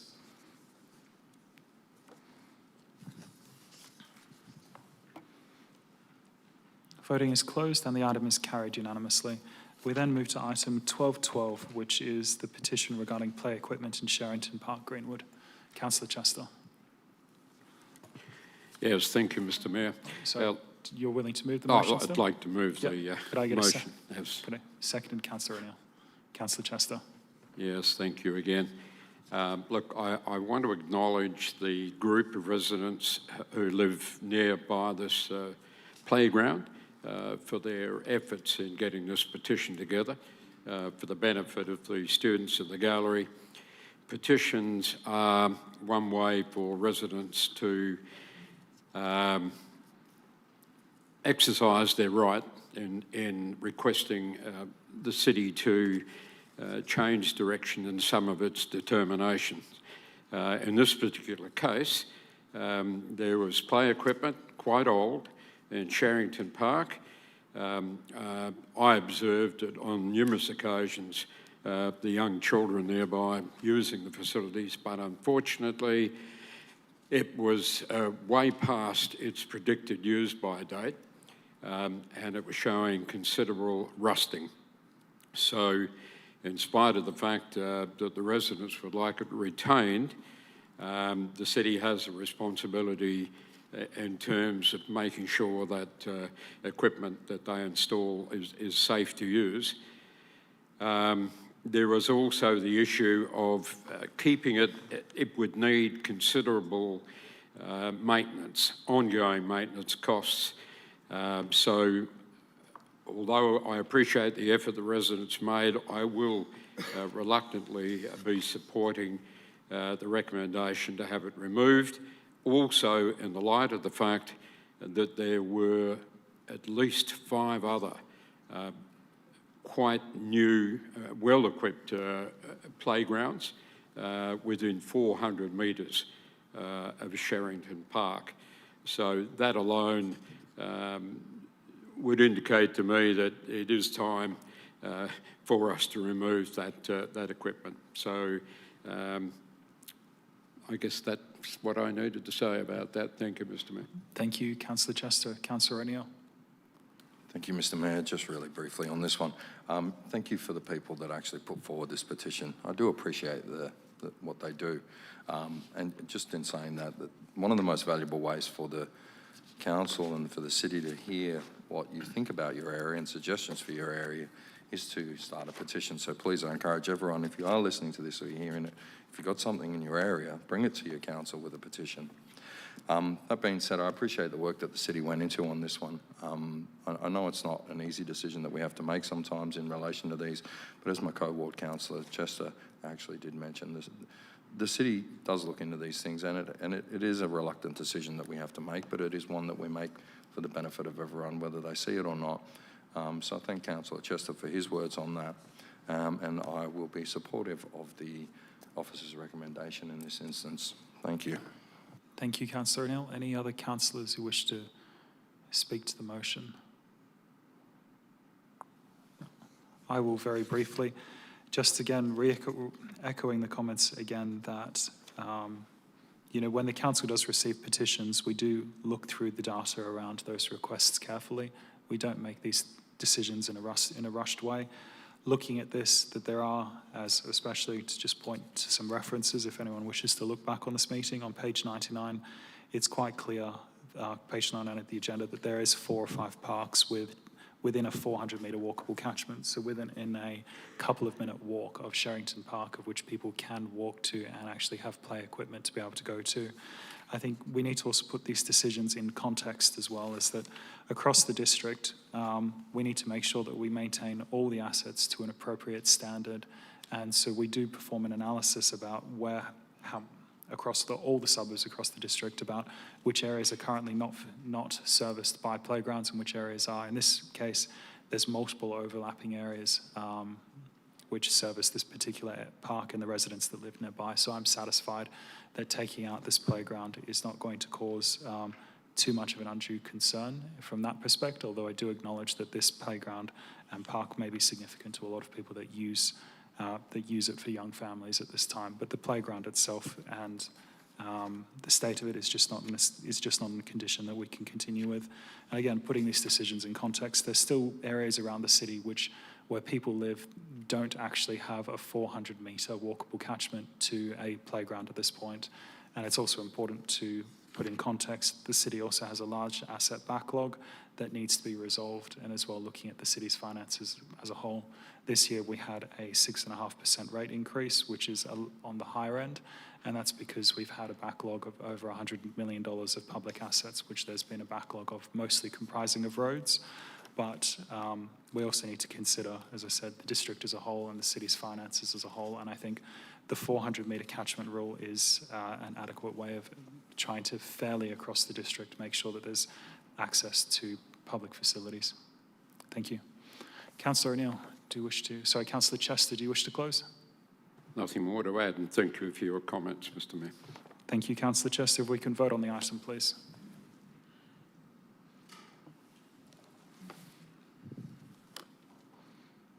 Thank you, and the item is carried unanimously. We then go to item 12.13, which is the report on the feasibility reducing chemical weed control. So I have an alternate for this one, which has been circulated. It's the one which splits A and B. Sorry, yeah, 2.1, 2.2. Yep, that's the one. And just before we proceed, I know that there is amendments being sought, I think, from the Deputy Mayor. I think Councillor Gould is also moving an amendment around the friends groups from the previous alternate. It was in the briefing pack, and I think there might be others from the floor too. So I'm willing to move the alternate.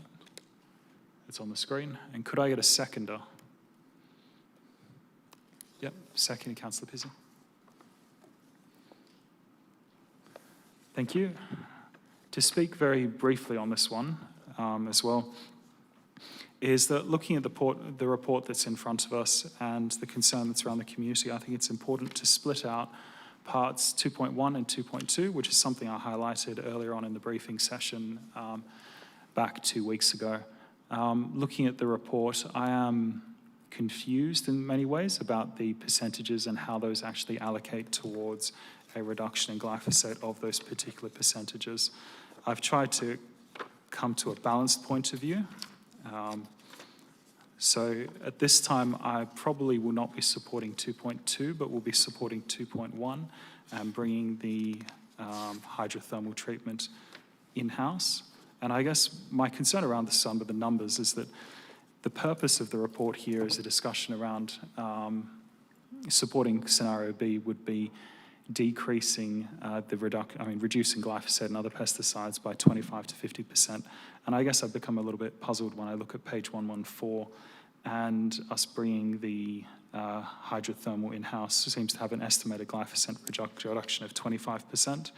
That just seems to be a little bit confusing given the volume of areas that are sprayed across the district, and bringing it just in-house, having that change when we're seen to be still applying steam to roughly the same sort of areas but would increase slightly. So I support the elements around the hydrothermal function being brought in-house for the cost-saving measures, but I think also practically it'll increase the amount of areas which the city can then treat. As a separate issue around pre-emergent herbicides,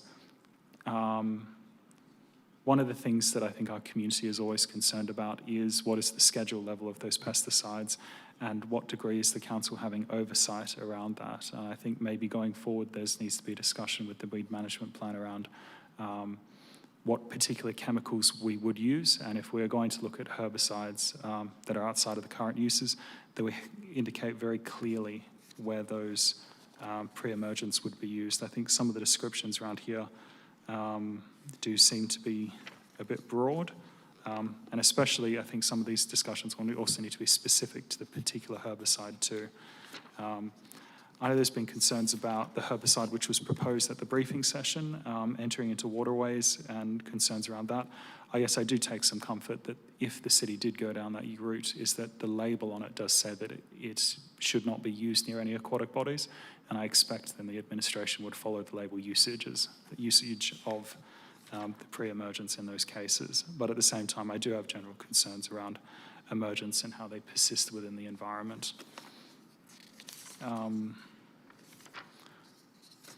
I'll stop there, and I know there's a number of amendments as well, so I'll probably deal with a lot of comments in reply, but I'll probably go around the room and seek those people who are seeking amendments if they wish to make those changes now. Deputy Mayor, do you wish to raise your amendment? I do. Thank you, Mr. Mayor. Yep, thank you.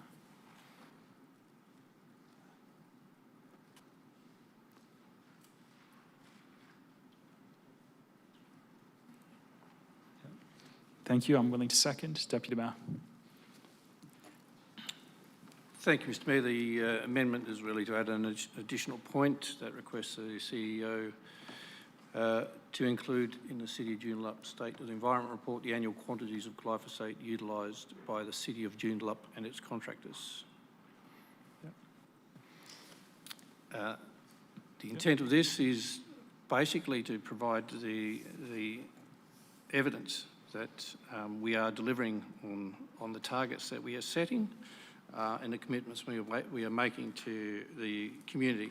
At this stage, I don't know what, I don't have a firm understanding of the statistics that we are basing the achievement to date on. So from my point of view, wanting to see the hard evidence as to the reduction in the glyphosate used by the city will demonstrate the achievement of our targets.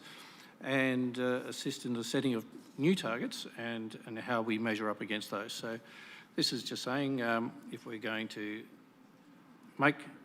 set targets, measure them, you've got to be able to measure them. So this is our ability, this is adding that measurement capability so we can come back and say to the community, this is what we've achieved.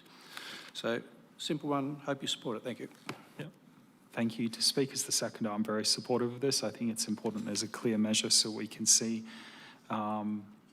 what is actually the quantities of the product that's being used, and I think that should be the primary indicator of people's concerns around the use of pesticides in the district. It should just first be around are the spraying locations appropriate, and then secondly, what is the quantity of product that we're using in the community, and I think this then goes towards that, and these are figures which are ordinarily already accumulated by the city anyway, by the contractors, and I think it's actually required for them to be kept anyway under the pesticide regulations at this time.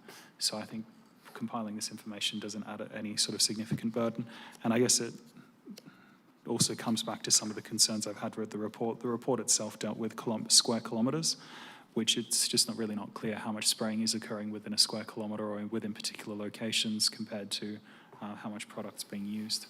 So for me, this helps answer those questions about what then is the correct direction in the future. Thank you. Councillor Chester. Yes, thank you, Mr. Mayor. Look, I'm just wondering, there is a great range of pre-emergent herbicides. One example is Esplanade, which the city did use previously, is a Schedule 6 poison, just one below the maximum 7. The city is going to trial a better option. Councillor Chester. Yep. Just on relevance, we're dealing with the amendment. So, Councillor, the Deputy Mayor's put together an amendment saying about reporting the quantities of glyphosate used in its annual report, in its annual reporting process. Could I just ask whether there's any way that we can put the choice of herbicides past the council at some stage for determination, rather than unilateral decisions being made by the city administration? I think it would be a good move if we could incorporate that somehow. Thank you. Yeah. Director Claassen. Through you, Mr. Mayor, the city has not used Esplanade before. We've trialled it, but at the end of the trial, we did not continue with the use. Just in terms of the products, and I think council needs to understand there might be herbicides and people are concerned about glyphosate. There's a number of herbicides and pesticides this council has to use in terms of managing pests and weeds, etc., across the city, in our buildings, etc. I think the operational decision around that needs to be agile, and hence I would hesitate to support a recommendation to put that past council. We go through a rigorous process already in terms of our health and safety assessment, assessing how it will be applied, and that's already part of the whole process. And perhaps we can explain to you the process we follow by changing any chemical products we use instead of actually bringing that back to council. Councillor? Yes. And how would you convey any change of procedures in use of herbicides to the council? Yeah. Councillor Chester, I'm just going to stop you there for relevance, and we'll deal with that when we get back to the primary motion. All right, thank you. Yeah, thank you. Just on the amendment as a whole. Councillor Hill. Yes, thank you. Through you, Mr. Mayor, just in relation to the amendment from the Deputy Mayor, noting the amendment, I could just ask a question to the administration. My assumption is that the administration would have no strong objection to this, but could I just seek some clarification if the administration has a position on this amendment? Thank you. Director Claassen. Through Mr. Mayor, the city, perhaps Councillor Raftis proposed an amendment of two aspects. This part of the amendment that Councillor Raftis proposed, the city is supportive. One caution in terms of the volume. We don't have an issue with providing the support. However, it would be best, and the report measured it on the area that we actually use glyphosate or non-glyphosate. Obviously, environmental impacts has an impact on on the use of chemicals. Councillor Hill. Thank you. Just by way of clarification, if I may, through you, Mr. Mayor, then just based on the comments from the director, under this amendment, does the administration have the flexibility to report glyphosate usage either as a volume or in terms of square metres? I just seek some clarity based on the comments just made. Thank you. Director. We'll most probably report, as the council, the amendment stands, we'll report on the volume. What we'll do is we'll provide an explanation to elected members on the reason for the changes and perhaps equate that to square meterage, etc. We haven't think about that, but in terms of the amendment, that can be supported, Councillor. Yes, thank you. So I have a clear understanding that in this amendment, annual quantities, the understood implication is that means volumes. Thank you. Yeah. Any further comments on the amendment? Councillor Count. Thank you. I'd just like to say I support this amendment. I think it's good to have the literage that we use, and that's a metric that we can use to see reductions. And obviously, I agree that different chemicals can't be measured against other chemicals, but overall, having that data is a good idea. Thanks. Yeah. Thank you, Councillor. Any further comments? Deputy Mayor, do you wish to close? Certainly, quick one. Thank you for the comments. Hopefully you support it. From my point of view, want to know the actual numbers. I remember doing a rough calculation a number of years ago during a similar discussion on the topic of how much we use, and a calculation based upon the amount of dye we'd purchased, and the mix rate my calculation had us utilising over 3 million litres of glyphosate across the city. So from my point of view, need clarity. Am I anywhere near correction? I'd be happy to be corrected. That's a scary number, so I just want to know the actual numbers. Thank you. Thank you. We'll then vote on the item.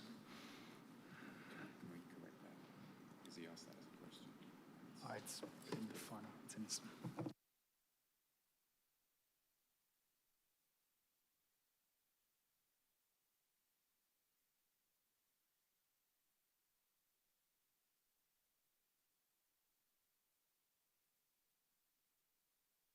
Councillor Pizzi, you haven't voted. Thank you, and the voting is closed and the item is carried unanimously. We then revert to the primary motion as amended. I'll just go to Director Claassen about does the city have any estimates about the volume of glyphosate that's used by the city? Through Mr. Mayor, yes, we are collating the information. It's definitely not close to 3 million litres. Perhaps Councillor Raftis is referring to the diluted volume, including the water that it's mixed with. It would be around 1,000 litres from the city and about the same from our contractors. We're just working through that. Thank you. Does anybody else wish to? Councillor O'Neill. Thank you. Again, this is to the primary motion as amended. Sorry, as seconder, I haven't had a chance to speak. Okay, do you wish to speak now? Yes, I do. Sure. We'll go to the seconder, Councillor O'Neill. Yep, Councillor Pizzi. Thank you. I'm supportive of reducing the chemical weed management in the city that the administration is suggesting. Particularly manual and hydrothermal is supported by my prior motion to achieve an in-house steamer to increase the city's ability to use hydrothermal throughout the city. I'm, however, not convinced that the pre-emergent chosen will not affect our waterways. I have further concerns, especially highlighted by community members who came to speak today on behalf of his sister, who has had direct effects and become particularly unwell with environmental chemicals. And I don't think that their story is an individual one. I understand that the cost alternatives may be considerable, and the city has shown us those costs in the past, administration has. And we have asked the community what would they prefer, and their ultimate answer is that they would prefer a reduction of chemical weed use for maintenance in the city. So I'm happy to support the reduction targets, and I understand that without 2.2 that they may be reduced. And I'm more than happy to support the increase of hydrothermal use in the city, but at this point in time, I am not supportive of the pre-emergent, as one used I'm not convinced will not be detrimental to our waterways, and I feel like they're one of our greatest assets in the city. I certainly bought where I did because it was near Yellowgonga, and I have concerns that runoff could affect those very important environmental islands that we have throughout our city. I am leaning towards supporting this with the exception of 2.2, and I hope that we'll vote on it separately. And I thank the city for putting this to us today. Thank you, Councillor Pizzey. Councillor O'Neill. Thank you, Mr Mayor. In accordance with clause 10.7 of local meeting procedures, I'm seeking to have the item deferred back to the CEO. Referred back to the CEO? Yes. Yep. Do you have a seconder? Seconded. Councillor Gould. Oh, you need to have a purpose. What are you referring it back to the CEO for? Referring the item back to the CEO. If I could speak to it briefly, yes. If you can just state in one sentence, what's the motion about? Referring the item back to the CEO for further investigation into the report. Okay. I think the advice from the officers is you might need to give a bit more direction than that if you're going to refer it back to the CEO, otherwise the same report comes back. To consider the alternates. Alternates to? To the report. I think I'm going to seek some governance advice from the CEO. Mr. CEO. Thank you, Mr Mayor.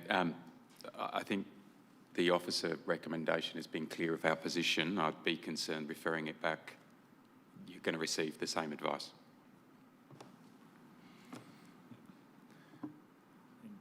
Do you have any other wording you're seeking, or are you going to let your procedural lapse? Are you going to propose any other wording, or are you going to let your procedural motion lapse? I don't know how to word it any other way. Perhaps somebody could. Yeah. I'll go to another councillor and I'll come back. Councillor Gould, are you, thank you. willing to move the amendment you were? Yeah, and I can see where Councillor O'Neill's coming from. I think... I can feel sort of the deferral because Sorry, we're not Councillor wanting to... Gould, sorry. Before we proceed, you said some earlier... wording. You want some wording?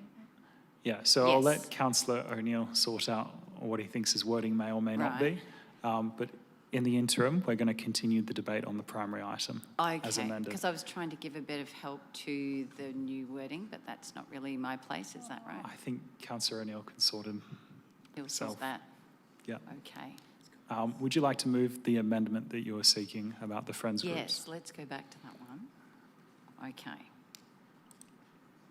I'll just flick you back to my screen on that one. Okay, so this is just I'm willing adding... to second for it, Councillor Gould, when you're ready. Let me just see, we've got the wording right, request a review of the funding. Yep, excellent. Thank you, yes. When you're ready, Councillor. Okay, sorry, I'm just having a little technical difficulty here. Where am I moving? So I'm pleased to move this amendment. Our friends groups make an important contribution to caring for the city's natural areas, including through manual weed removal, revegetation and ongoing environmental restoration. So importantly, that work directly complements what we're trying to achieve through this item. The city has acknowledged that manual weeding undertaken by the friends groups does assist in reducing chemical use. If we're serious about reducing our reliance on the chemicals where practical, then it makes sense to look at where we can adequately support the volunteers who are already helping us to achieve that. So this amendment doesn't commit any additional expenditure right now. It simply asks that it gets reviewed and considered. So yes, I think it's sensible and a responsible approach. I'm happy to move this amendment. Thank you. Thank you, Councillor. To speak briefly as the seconder, I think it's reasonable for us to review the funding from the Friends groups. I've been a long-standing member of the Friends of Yellowgonga, and one of the concerns that's been raised from a number of Friends group, Mike Norman, who's a Freeman of the City, who also runs the Coast Care groups, is about the CPI increment, is that we did have a budget proposal to say that we would freeze all expenditure, and of course that also went on to freezing expenditure from community groups as well. The way I look at Friends groups is because these are volunteers that actually help the city manage its own assets and help the city manage its own natural areas. I think that's an area we need to see, is that an area where it's appropriate to provide that CPI increment at this time? And I think the mid-year budget review is probably an appropriate time to do that. I think each time we have volunteers that are in our natural areas who are passionate about our community and passionate about the natural area, it helps us to even reduce our costs because these are volunteers that are going out and doing this work, and it has a multiplier effect for the funding that the city commits. So I'd encourage people to support the motion. Does anybody else wish to speak to the item? I'll go to Councillor Count. Thank you. I heavily in support of this one. Our Friends groups do a lot of weeding, and you get a lot of bang for your buck as far as the support that they get, helping with the tooling and equipment. So yeah, I'm very much in support of this. Thank you. Any further? Councillor Vinciulo. Thank you. Through you, actually very supportive of this coming through. Councillor Count and I see firsthand on the coast the benefits of the Friends group. I think it's a practical approach moving forward, and I commend Councillor Gould for bringing it to the table, probably beat us to it, so thank you. Thank you. Councillor Hill. Yes, thank you through you, Mr Mayor. So I note the officers have suggested that this can be considered as part of the mid-year budget. No problem with that. Just given that the wording of this alternate is open to interpretation aspect with relation to the actual agenda item, I'm just seeking some clarity on whether this funding for Friends groups is more wider than just in terms of weed management, or is it just related to weed management? I'm just seeking some clarity on what this wording actually suggests in terms of that. Thank you. I'll go to Director Claassen. Thank you, Mr. Mayor. The way we read that, it talks about funding to Friends groups. Now, the funding for Friends groups is not just for weeding. There's an administrative component, and then there is an annual allocation towards activities. Those activities mostly includes hand weeding, but it can include tools, etc., and other things. So those are the type of things that it is. So it is actually both aspects of that included. And the way that it's written is that it be requested as part of mid-year review budget. It's not approved at this stage.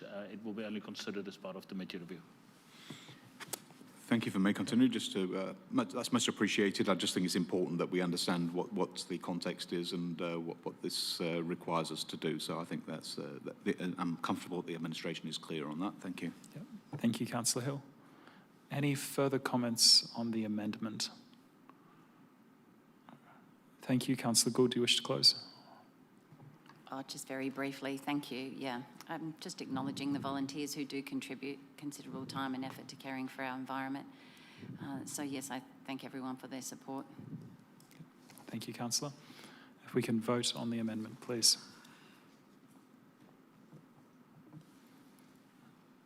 And the item is carried unanimously. We then return to the primary motion as amended. Councillor O'Neill. Thank you, Mr Mayor. In accordance with Clause 10.7 of Local Meeting Procedures Law, I seek to defer the item back to Council to be considered at the next meeting of Council on 22nd of September 2026 at 6:30 p.m. Okay. Do we have a seconder for the deferral? Councillor Gould. Hang on a moment. This is a deferral, is that correct, to the next meeting? Deferring. 10.5. You quoted the wrong section, but we'll take it as a deferral. Yep. Thank you. Councillor O'Neill, you've got 5 minutes to make your case. Thank you, Mr Mayor. I will not speak very long to this, I promise. It's just in relation to a couple of things that have been going on in relation to the report. As you said yourself there, it's quite a confusing report there, and I think we need to get some further clarification in relation to that. Director Glasson has stated they're still compiling information in relation to other issues with the report. From what I understand, there is meetings taking place after this, which are in reference to weed management after this has been determined at the end of this month. And I do believe that we could get further information by deferring this simply and looking at the evidence when it all does become available to us. So that's all I'll say to that.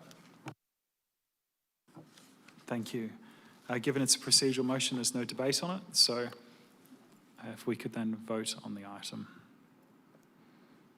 Vote on the procedural motion.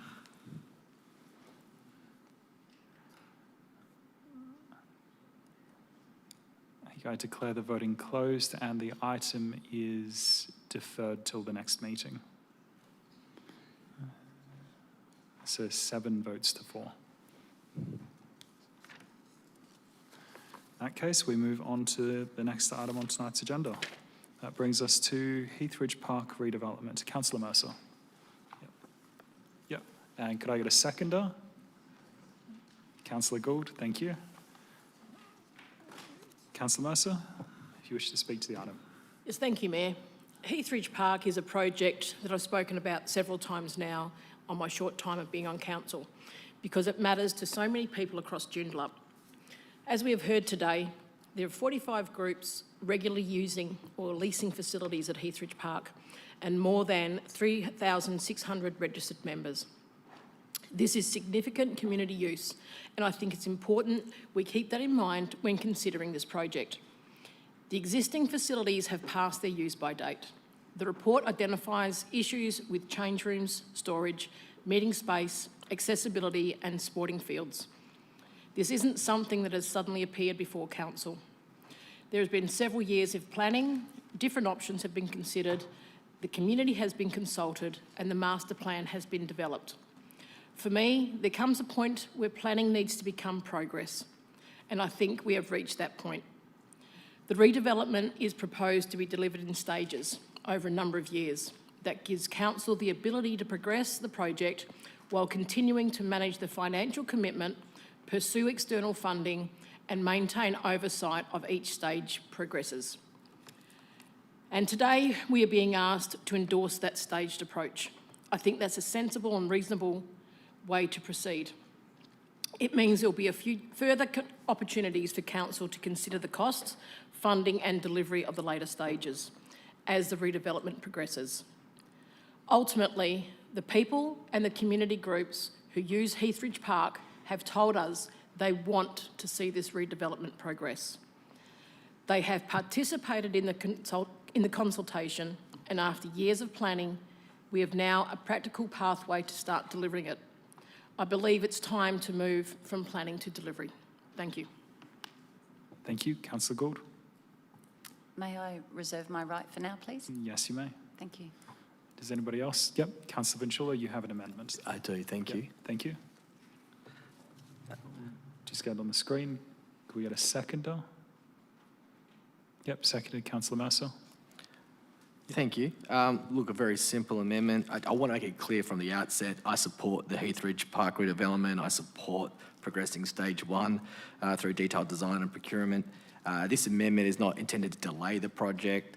What it does do is really simply ensure council is provided with an updated pre-tender estimate, funding requirements and available funding position before procurement for stage 1 commences, while allowing the detailed design process to continue as recommended. That is all I'm trying to achieve. The reality is the entire redevelopment is approximately $29.4 million.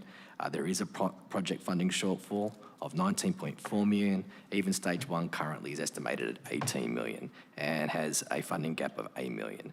That does not mean we should stop the project. This amendment does not change that direction recommended by officers. It simply provides a clear financial discipline and direction moving forward. That is all I'm trying to achieve. Thank you. Yeah. Thank you. And just for the governance team, yeah, there's the previous point, which also becomes amended. So just striking out the words and the procurement processes. That's correct. Yeah. Thank you, Mayor.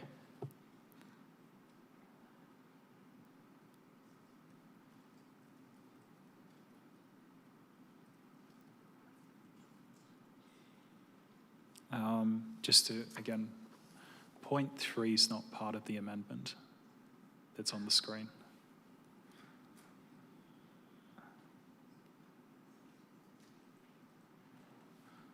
Sorry, Councillor, I'll just wait till. Yep. Excuse me.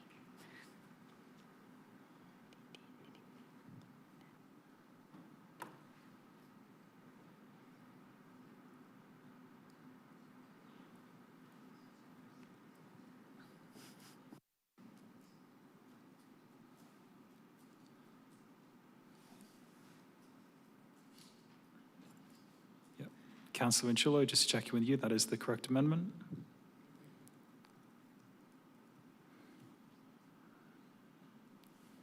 Sorry, ma'am, I'm just double checking because my eyes ain't what they used to be. That's all right.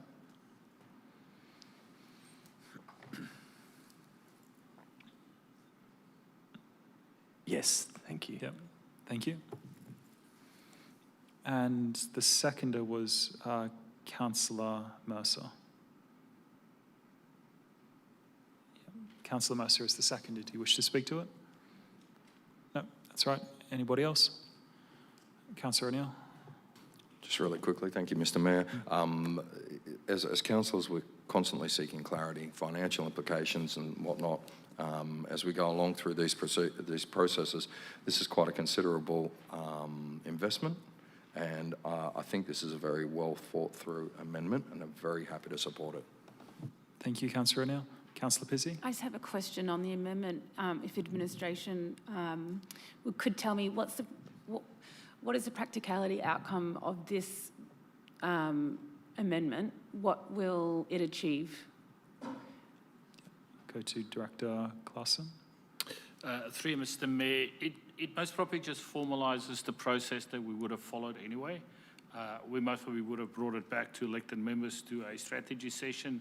Doing it as a report doesn't really change that.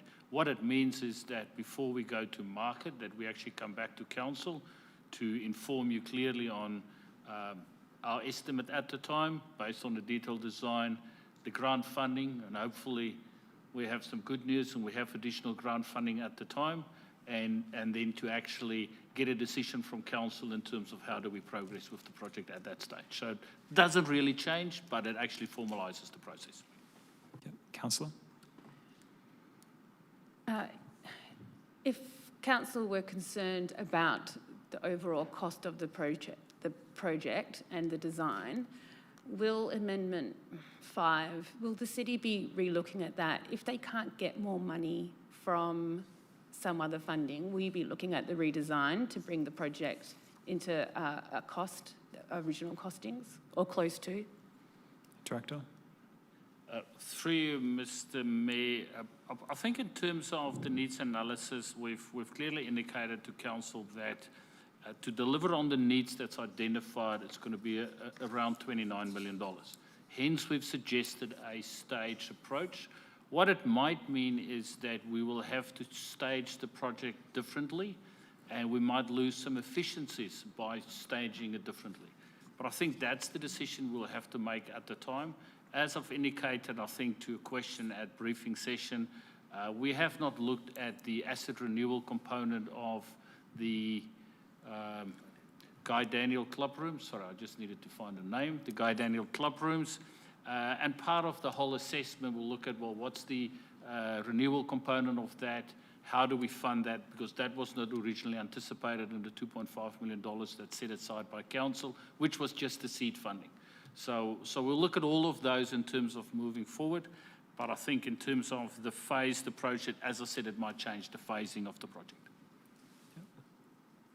Councillor? No? Any further comments on the amendment? Councillor Hill? Yes, thank you. Through you, Mr. Mayor, just comment that I appreciate this amendment from Councillor Vinciullo, and I do note that the administration is supportive of it, so I'm happy to support it. Thank you.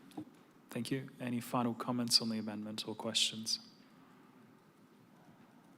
Yep. Councillor Vinciullo, do you wish to close? Really appreciate the engagement and the feedback, and I look forward to your support. Thank you, Councillor. If we can vote on the item, please.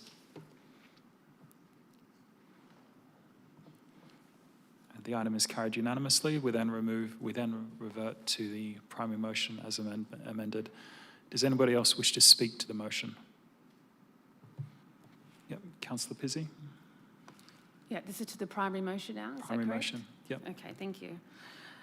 Just briefly, I have been a volunteer first aider at this facility, and I understand firsthand that they need to be upgraded. We have roughly 7.5 million committed funding from the federal and state members at this time, and the project cost has exceeded significantly from that amount.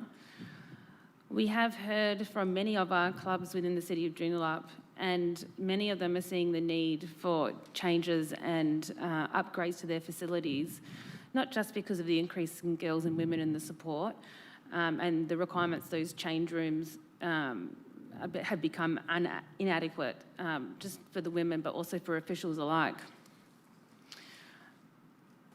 So my concern for this is that this project cost increase points to show other City of Joondalup facilities who will not receive their upgrades in a timely manner.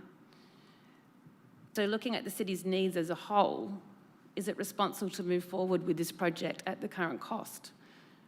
I understand staging this project may be appropriate, but reviewing the rest and the scope to consider the costs involved, like that has been done essentially with the Surf Club, I would think would be an appropriate outcome for this facility as well.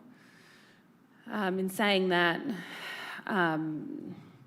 moving forward with staging is perhaps the best approach, but I do think that towards the future, we need to be looking at this project as a whole and looking to see, moving it forward the best way we can without taking away from other cities' facilities that, you know, that also may need upgrading. If we overspend on this one, those ones may miss out. So thank you. Thank you. Any further statements or questions on this? Councillor Count. Thank you. Also, while I'm in support of these sort of constructions that are needed within the city, considering we as a city spent 1.2 million on the Surf Club's procurement process, and now we're deciding to go back to the drawing board, what's the confidence of the city that if we take this to the level of detailed design, that we can secure additional funding externally? I know it's a hard discussion to have, but is there any indication at all? Director Claassen. Through Mr. Mayor, at this stage we don't have any clear indications that there will be additional grant funding. Obviously, as we've seen today, there's strong support from the local member, and we'll approach the state government to seek some additional support from the state government. There's, as I've indicated, the internal cost is potentially that we need to look at the internal renewal cost.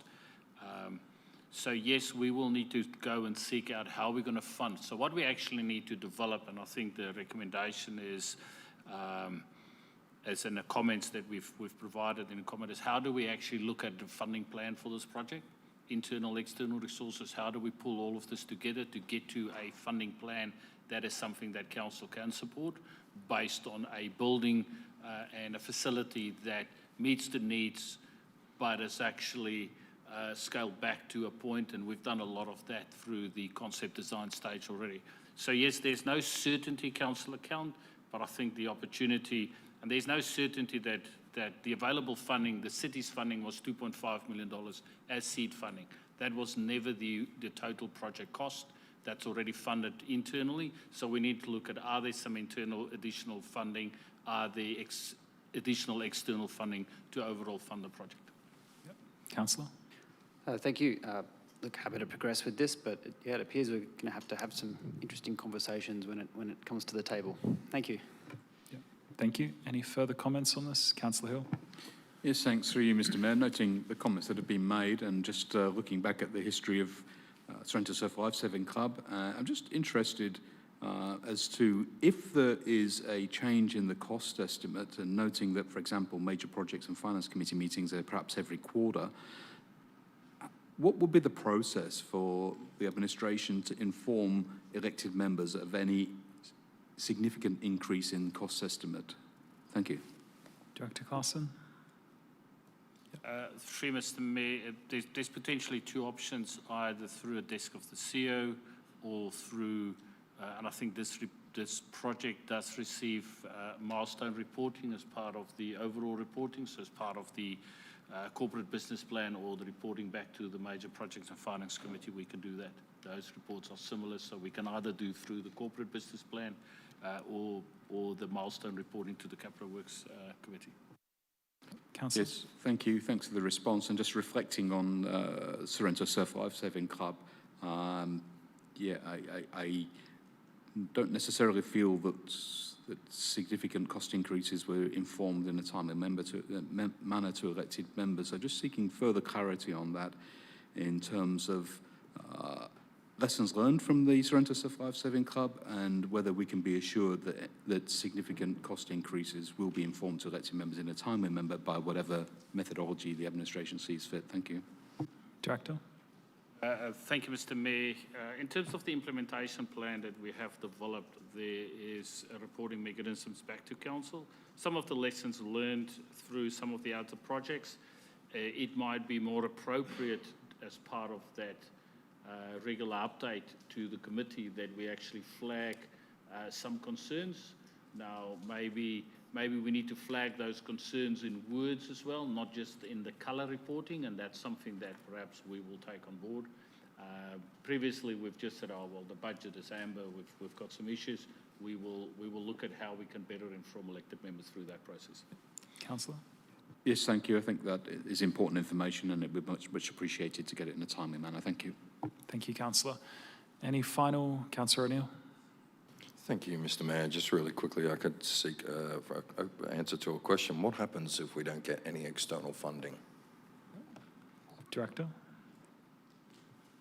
Thank you, Mr. Mayor. I think as we've explained, we need to look at an overall funding plan for this project. Obviously, best option would be to secure additional external funding, and we will explore those options. Not necessarily that would be available, and hence we need to look at, well, how do we fund? So that funding plan is going to be really important, and perhaps hence the amendment that Councillor Vinciarolo and that has been supported by Council actually gives us that ability to bring that back to Council to actually then consider a funding plan for the project. Okay, just a quick comment if I could. It was interesting to see the local member here today, and when we're talking about items like this, and especially around funding, I know she probably listens to these sort of things, and I'm sure a lot of people in the city will be interested to see if she reaches into her pocket for this one. Thank you. Any final comments, Deputy Mayor? Thank you, Mr. Mayor. Just a question on the wording. Do we need to have a dash in the pre-tender so it doesn't read pretender? Thanks. Okay. I think we can do that with agreement between the mover and the seconder. Do you both agree, Councillor Gould, Councillor Mercer? Thank you. We can add that one in. Deputy Mayor? Thank you. And look, support the overall intent of this and the amendment from Councillor Vinciarolo on this. I want to see this project progress. There's been many discussions on it over the last number of years, so happy to see how it can progress and how we can source additional funding. Thank you. Thank you. Anybody else? Briefly, and then I'll go to you, Councillor Gould. I know you've been patient. Yeah, I'll go first, yeah. Look, I'd like to acknowledge firstly the passion from the community groups that are involved in this redesign project. They have been on this journey for not just 5 years, 10 years, 15 years, and I think even more than that. I came across actually an election material from one of the previous mayors, Troy Pickard. It was, I think, 2013, and he spoke about his 2006 commitments where he said he was looking at trying to upgrade this facility. And this has been a long time in the coming where it's been designed, redesigned, and then put on the back burner with other projects then moved forward in preference for it, whether it's including ones discussed tonight, like the Sorrento Surf Life Saving Club redevelopment, projects even such as the Duncraig Adventure Hub and even redevelopments of other smaller community facilities. But, and I think this was a comment from Councillor Pizzey who said about looking at the district as a whole. I think we should look at the district as a whole, and at one of our previous council meetings, there was a question, I think it was from Mr. Sideris, who asked for the ranking of all the facilities within the district and how they're ranked based both in terms of condition, need for the community, and things like that. Heathridge Park and this project came out right at near the top of the list as facilities that need to be upgraded, both in the number of community users from the tens of community groups that use the facilities to the 3,600 members which use these areas, to the condition of the facilities which has been deteriorating over time. So I think we do need to step forward and make a commitment to our community that we see this as a priority. That's why in previous years I'd put up a motion to see that we actually consider this project as a high priority to find a pathway for delivery. And I know that the state and federal members are keen on this project to actually see it progress. And I think people are asking questions of themselves. If Joondalup cannot deliver on both Sorrento and Heathridge, where does that then place their confidence in for where they should commit other funding at future elections? And Councillor O'Neill, I know you said about the state member, she needs to put her hand in her pocket. She has so far. She's put up $2.5 million.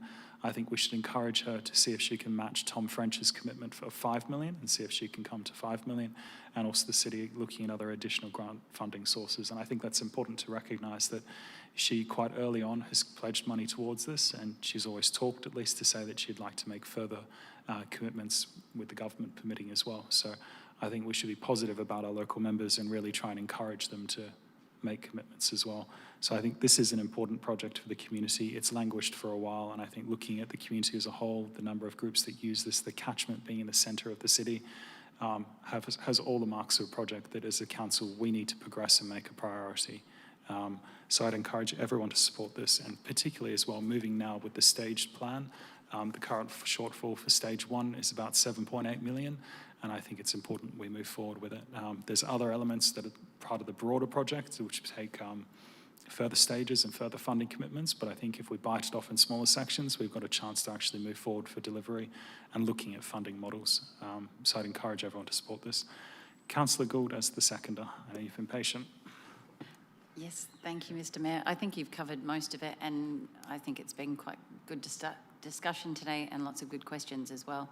I'm really positive to see this move forward. I've seen some of the plans, and I've seen the feedback that you've given and how the city are working with the groups that are here. So I'm really encouraged by this, and I think we have learnt from the Sorrento Surf Lifesaving Club. So I think moving forward, I feel really positive about this. It was great to see the member here today. And the community here today, we've heard clearly from our members just how important this precinct is to them, and it is a huge area. There's 45 groups, 16 sporting and recreational clubs, more than 3,600 registered members. So we've heard all of that. So I'm very conscious also about the cost. I hear what everyone's saying here, but I think we've got everything in place to keep an eye on that. So I think we keep this project moving forward. It's important, and yes, it's been years in the making, so let's get another one done. Thank you. Thank you, Councillor. Councillor Mercer, do you wish to close? Thank you, Mayor. I agree with the comments that Councillor Pizzey made earlier, that we have to look at the district as a whole. And I reflected last month how I put a notice of motion forward for a feasibility study for another amenity within the Heathridge area of looking at what can be done for that. So we know that there's so many facilities out there that need to be looked at. But what I want to remind you all is when I did my research, Heathridge Park, the conversations were back to 2009. So I didn't see yours, but wow, 2006. It's time. We need to move forward on this. We have 3,600 residents of our city who use these facilities. That's 45 different clubs. They've been asking for it, and now it's time to deliver. So thank you. Yep. Thank you, Councillor. If we can go to a vote on the motion.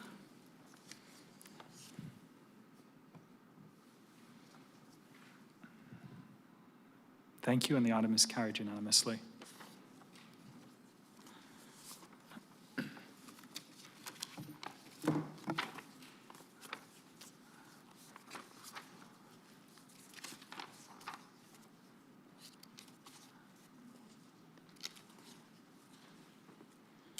So we then go to that's the end of the items that have been withdrawn so far. So in that case, if we could then go to an exception resolution.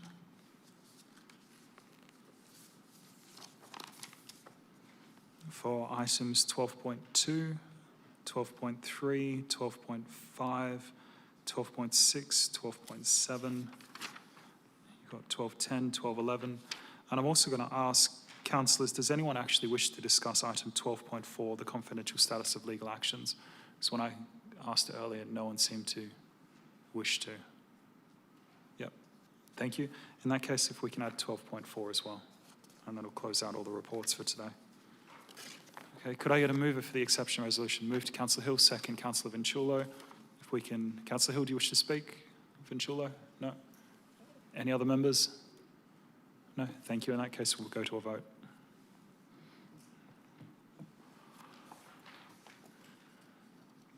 Thank you. The voting is closed and the item is carried unanimously. Mr. CEO, any reports of committees? CEO, urgent business? No. That just brings us then to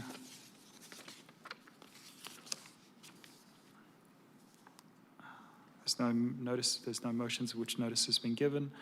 That then brings us to the closure of the meeting, unless anybody wishes to announce a motion for next month. Yep.